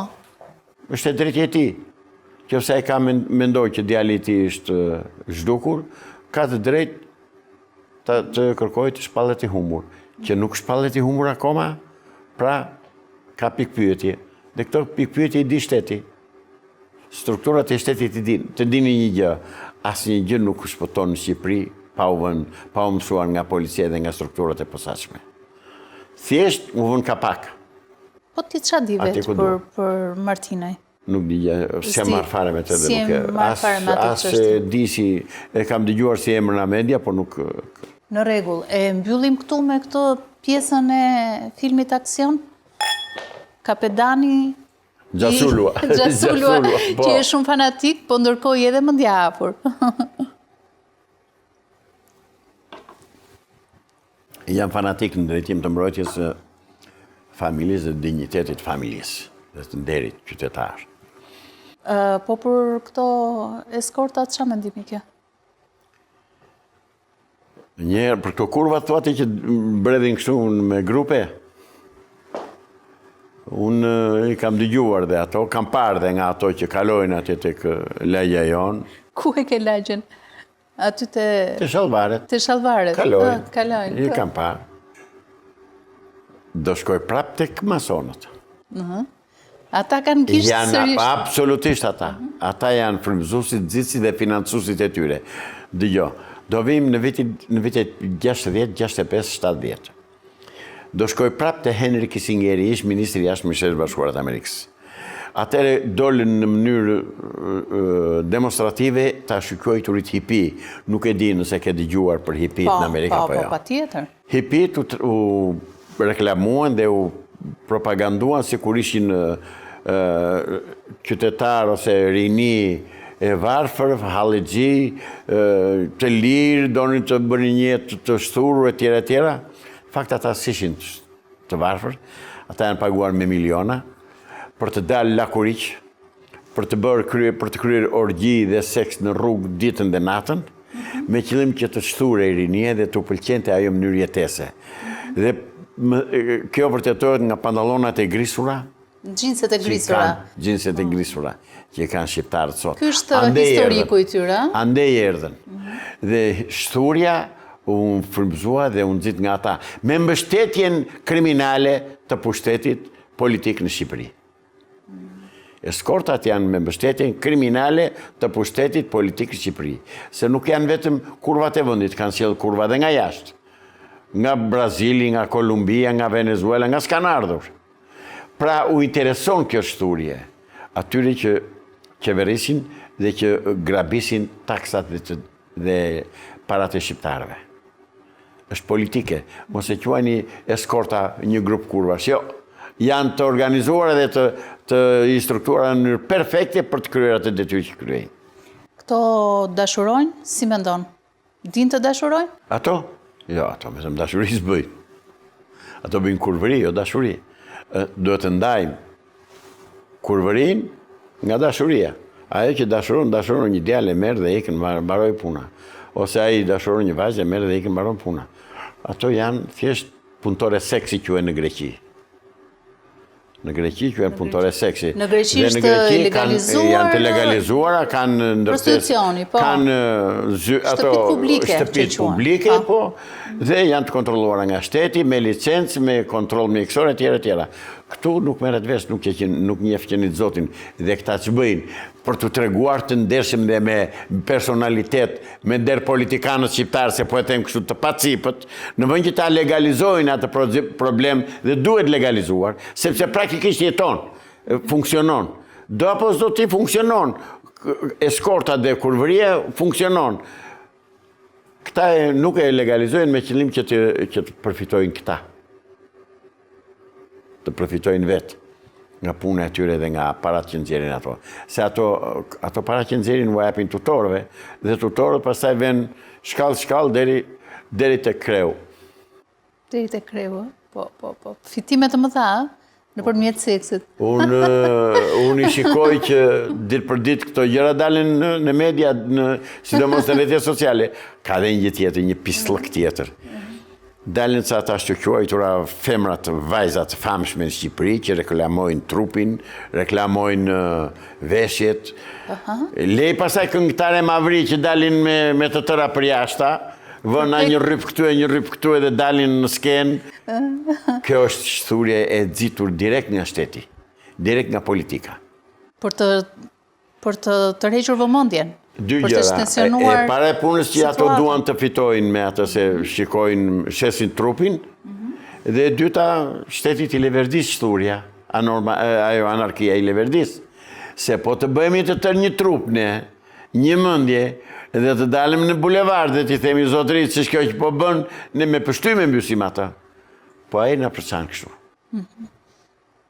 Po dashuria ekziston sot? Patjetër që ekziston, se kemi familje, Mund të na e përshkruash dashurinë si ndjenjë? Është ndjenja më sublime që mund të ketë njeriu.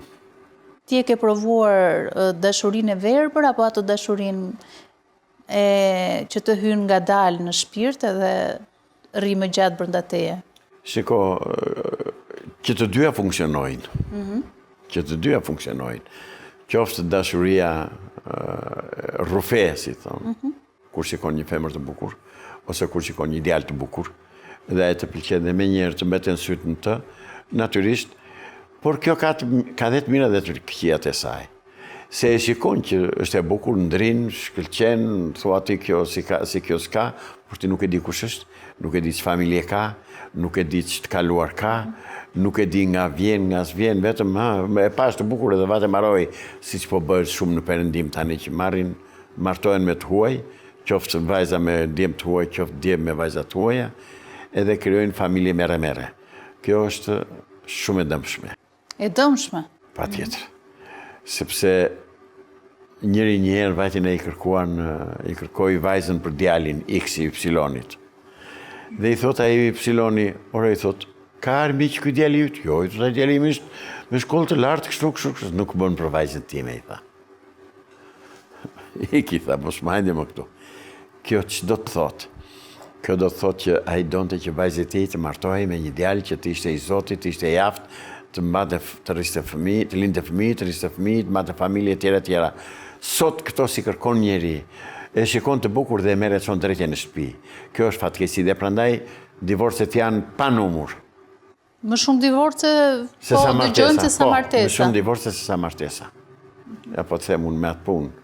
Merrem sepse do bëj dhe divorces, natyrisht, vjen qytetari. Edhe cila është arsyeja kryesore e divorceve? Dy janë. Më kryesoret. E para është bigjozi dhe e dyta alkooli. E treta pastaj vjen tradhtia. E treta është tradhtia. E treta. E para janë bigjozi dhe alkooli. Bigjozi gjithmonë nga meshkujt, nga burrat? Nga meshkujt, nga burrat. Gratë jo? Ka dhe gra. Ka ndonjë tek tuk, po kryesisht burrat. Ndërsa alkooli është tërësisht te burrat. Që do të thot, i prishin parat parakeje për konjake, për whisky dhe nuk çojnë gjë në shtëpi. Po tradhtia? Të dyja palët? Tradhtia pastaj ekziston tek të dy palët natyrisht. Dhe funksionon. Pse tradhtojnë burrat dhe pse tradhtojnë gratë? Shiko, tradhtojnë nga që gjejnë fushë të lirë veprimi. Unë kështu e gjykoj. Ka dhe arsye të tjera të cilat s'është nevoja t'i themi, sepse çdo çift në familje i di, çdo burrë e grua i din marrëdhënien me njëri tjetrin dhe e kuptojnë ç'dua unë të them sonde, që të mos i them se i kam thënë një emision tjetër edhe më kanë kritikuar. E ke fjalën për krevatin? Po, për seksin, po kush ka të kritikuar? Po kanë kritikuar tani se thonë ke hyrë në një fushë që nuk të takon ty. Në fakt, është një nga arsyet themelore të ndarjes së çifteve, sepse nuk plotësojnë kërkesat fiziologjike të njëri tjetrit. Po pse përtojnë, ç'a ndodh? Nuk din, përtojnë, nuk janë të aftë, nuk puqen. Janë shumë faktorë, nuk është një. A është e vërtetë ajo që dëgjojmë, më thonë në biseda kështu kafe, që bëjnë njerëzit me një tjetrin që burrat ua bëjnë qefin më shumë dashnorëve se sa grave të tyre? Tani duhet të komunikojmë me të tillë, po edhe kjo qëndron. Sepse gratë u mërziten për një farë kohë, vetë 5-10 vjet natyrisht që ka konsum. Konsumi ekziston në një marrëdhënie. Ekziston, patjetër. Do të thonë, me kalimin e viteve nuk është se fuqizohet Por nuk natyrisht. dashuria. Por nuk është... Dashuria është... Dëgjoj, kur e takon për herë të parë një vajzë, bjerë dorën aty, të zëkorenti. Të zëkorenti. Ndërsa, kur e ke barë grua, pastaj... S'ka më korrent. S'ka më korrent. Klotilda, mos më pyet. Po me të dashurën... Me të dashurën... Pse zgjat emocioni pak më gjatë? Nga që është lidhje fshet, apo nga që ku qëndron sekret? Do të them një fjalë greke.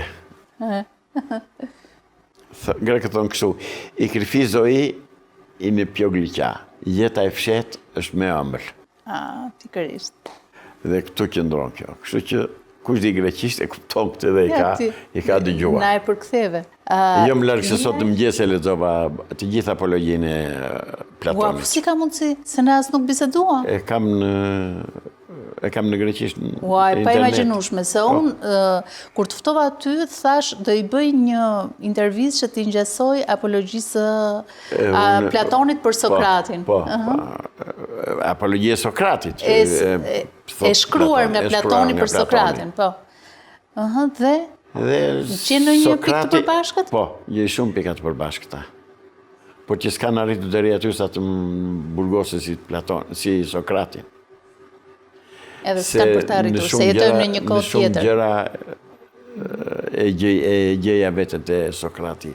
Sinqerisht pa kështu, e gjeja vetën tek akuzat që i bëheshin atje, se ishin akuza bajate. Akuza thjesht sepse ai u bëi rrezikshëm për pushtetin e kohës. Po. Për ata që qeverisnin. Pushtetin dhe hynit, se atër ishin edhe hynit në lojë. Jo, për pushtetin se ai nuk thot zotat, po thot zoti. Zoti. Po, në greqisht që lexova në original, thot zoti. Në një kohë që greket kanë pasur 12 zotat e Olimpit. Po. Por, thot zoti, kjo më bëri shumë përshtypje. Dhe e quaj me të vërtet krim dënimin e Sokratit. Krimi vërtet dhe shumë gjyqtar, e kam lexuar dhe unë, do më thënë që ishin 581 më duket, gjyqtar që kanë qenë tek procesi gjyqësor dhe që u vun të gjithë kundër. Kam ndjekur edhe një mbrojtje të pashëmbullt të Ciceronit me Kryzogonin në kohën e Romës lashtë, të cilit ju desh avokati prandaj duhet jetë avokat në kuptimin edhe hetues dhe avokat. Po të ketë pasioni njërë edhe ato inati për të otë vetë të ke drejta o s'ka. Ai u detyrua që dërgoj natën personi që gjeti si ishte bërë falsifikimin, mund kush e ka parë filmin, nëse e keni parë, dhe zbuloj që nuk e kishte vrarë i birit jati, po e kishte vrarë Kryzogoni ky, që donë të ti mirë të tokat.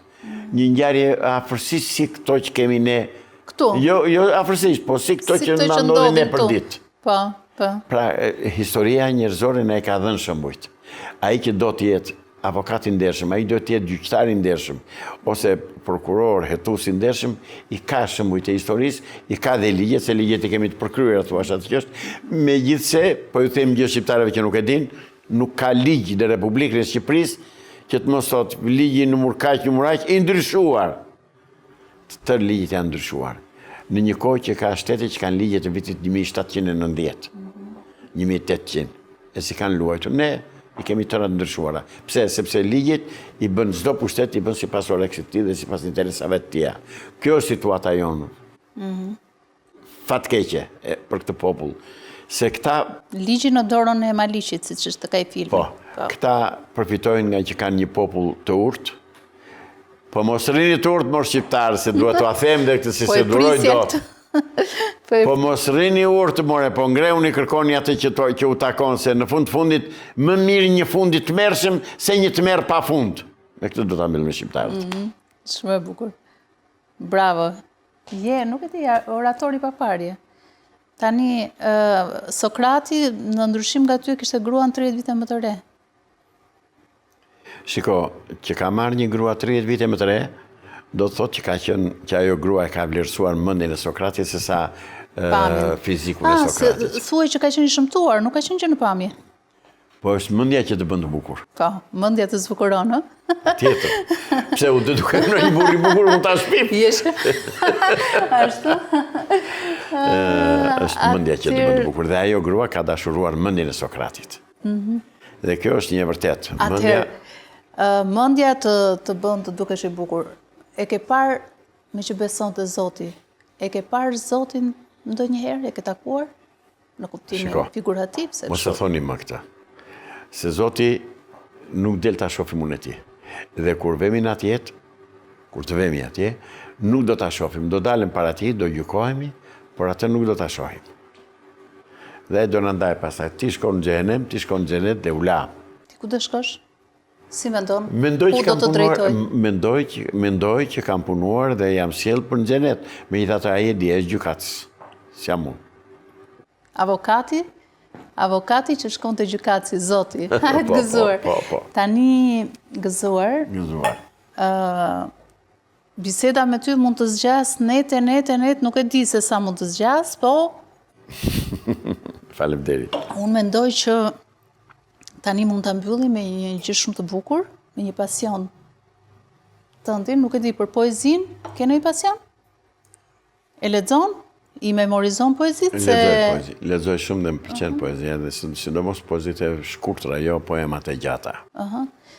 Më shumë... Madje i dëgjoj me shumë edhe me dhimbje nga njerëzit tim e Tereshat Arbanës, të cilin e përshëndes nga ekrani juaj, se Reshati të bën të ndjesh atë që I reciton shumë bukur, në fakt, poezit e Gjergj Fishtës. Gjergj Fishta është idhulli im, ta din gjithë shqiptarët. Ke ndonjë moment që mund ta recitosh? Kam bërë një gjë, jo, nuk mbaj mend ashtu, po para 7 vjetësh, 6 vjetësh kam vajtur në Fisht, te shtëpia e Gjergj Fishtës, e kishin kthyer në një stall lopësh, kishte ca dyshek të prishur atje të kashtë, barë, gjethe, një skandal i vërtet. Bëra një video me telefon, e hodha në Facebook, pas një 2 vjetësh dikush u kujtua, pastaj dhe e kanë rindërtuar, e kanë bërë tamë si duhet. Dua të denoncoj edhe një fakt tjetër. Me qesaratët e Pelenës u zbulua, kur po asfaltoi rruga, u zbulua një ndërtim i vjetër i Kosës Qezarit. Ndërtes, nuk e di çfarë ishte kështu, dhe që bën grekët, e mbuluan dhe kanë vënë asfalt mbi të. Është një krim që ishte bërë historisë kombëtare. Unë i ftoj këta të Akademisë Shkencave, arkeologët, vemi bashkë, ka tregoj unë kush është. Se edhe kam filmuar bile me telefon, ja dhash dhe korespondencës së News 24 në Gjirokastër, që ta transmetonte, nuk e di pse nuk e transmetoi, a ishte një krim që ishte bërë kulturës kombëtare dhe historisë tonë. Kam shumë gjëra për të thënë ti, Klotilda, po. Ke pa fund, kur ishe në Greqi? Më kujtoj një nga një. Po, kur ishe në Greqi, shkoje në buzukët e Greqisë? E shijoje muzikën? Dëgjo, nuk e kisha atë mundësi ekonomike që të shkoja në buzukje, se do paguaje shumë. Po kam shkuar në një 2 koncerte të Kedi Garbis. Si të duk? Mirë. Edhe të Moskoliusi kishte ajo. Një 2-3 këngëtar të mirë me emër grek. Që jithnin... Ata helin lekë, karafile edhe shtryjnë më pjata, po ata artin e kanë ashtë. Po, e vërtet është. Dhe artin e kanë grek, hiqu kapellën, kejnë atë po deshem, që unë si urre kur qytetarë grek, kur në kurës, sepse duhet të vjell bukën që kam ngrënë me tabashk, se i kam pasur miqë dhe kam parë hajir nga punë e tyre, nga dirësit, nga marrëdhëniet e tyre të ngrota njerëzore, por ata artin e kanë art, ata gjuhën greke kanë gjuhë greke, këngët greke kanë këngë greke. Tani lidhur me gjuhën, me prejardhin e tjera, gjuha është jona së atyre. Është jona, e thamë. Këtë duhet ta themi. E thamë në filmin. Ke dëgjuar këtë duetin që ka bërë ky këngëtari Noizi, e njeh Noizin si reper, me një këngëtar grek, Konstantinos? Jo. Senjev? Nuk e kam dëgjuar se këta nuk i dëgjoj më, po ta them shqip, ta deklaroj, ta dëgjojnë tërë. Nuk dëgjoj këngë shqiptare. Ku ti dëgjoj? Vete në kafe dëgjon anglisht. Vete dëgjon italisht, anglisht, greqisht dhe serbisht. Kam dëgjuar shqip, jo. Shqip s'ka. Kjo është gjysmë shqip, gjysmë greqisht, ndaj të pyeta. Se kam ndjekur. Kanë bërë dy këngëtar, kanë bërë Ma dërgo ta dëgjoj edhe të t'ja dhe vlerësimin. Kënga titullohet Nero, uj? Nero, uj. Uj, po. Nero. Nero, po. Atëherë. Po e the Nero është latinisht, i zi, italisht. Nero. Po e the Nero është greqisht, uj. Okej. Konstantinos Argyiros dhe Noizi.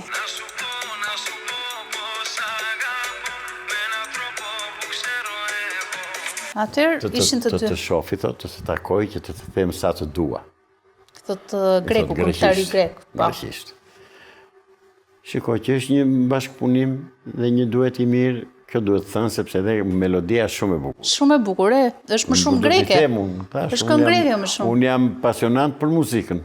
Po pra, se ndaj duhet të ndaloja të kjo pjesë. Dhe një tjetër që s'ta kam thënë, në 66, në mars të 66, vinë nga Liceu Artistik i Tiranës, një komision pedagogësh për të nxjerrë talente për muzikën. Konkurojnë atje se i bje filharmonik, sa atëre kështu autodidakt, kuptohet. Dhe fitova. Dhe më thonë do vish në Tiranë në Qershor.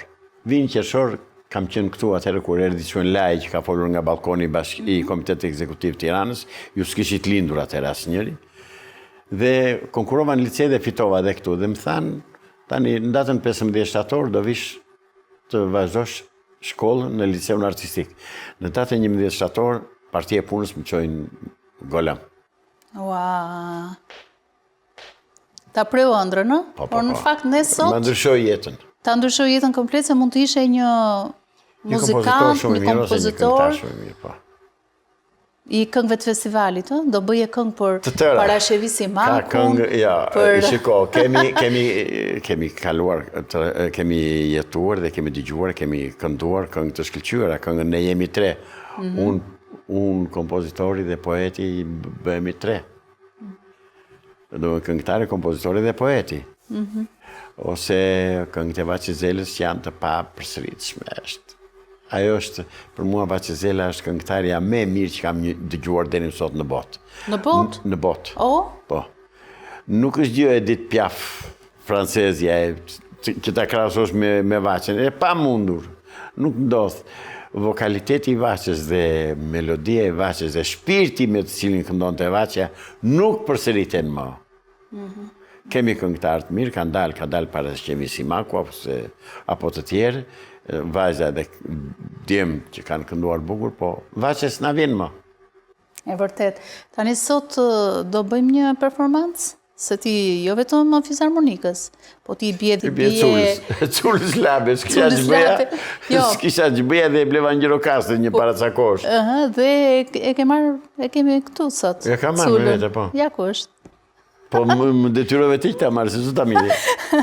Po si më the, nuk e kam të vlajë, Po, se nuk doja që të... Edhe thua që i drejt dhe i moralshëm. Jo, dhe aq i drejt nuk jam, jo. I drejt është mdollaj. Po. Tani, unë dëshiroj verën.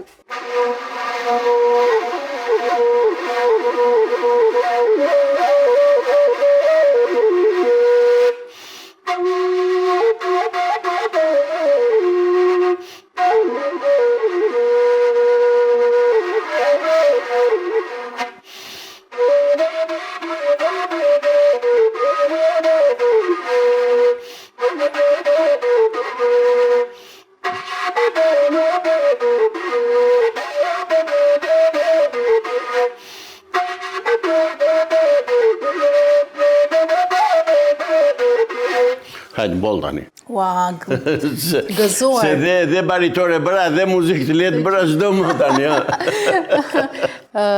Avokat Zaçës nuk e kemi parë asnjëherë më parë.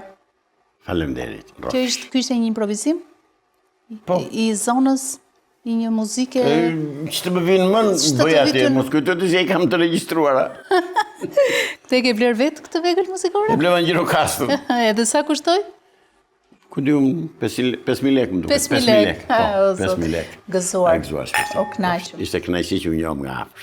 Shumë kënaqësi. Jam i detyruar të ta them. Ke bërë një emision shumë të mirë, shumë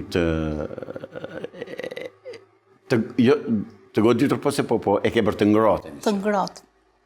Ky është qëllimi. Duhet t'i them gjërat. Ky është qëllimi im. Se unë si që them të liga them dhe të mira. Po. Se ndryshe nuk jam ai që jam. Jo, Po qefin e kam të mere me qeverit. Aty e ke gjithë... Aty e kam. Gjithë merakun aty e ke, ndaj dhe unë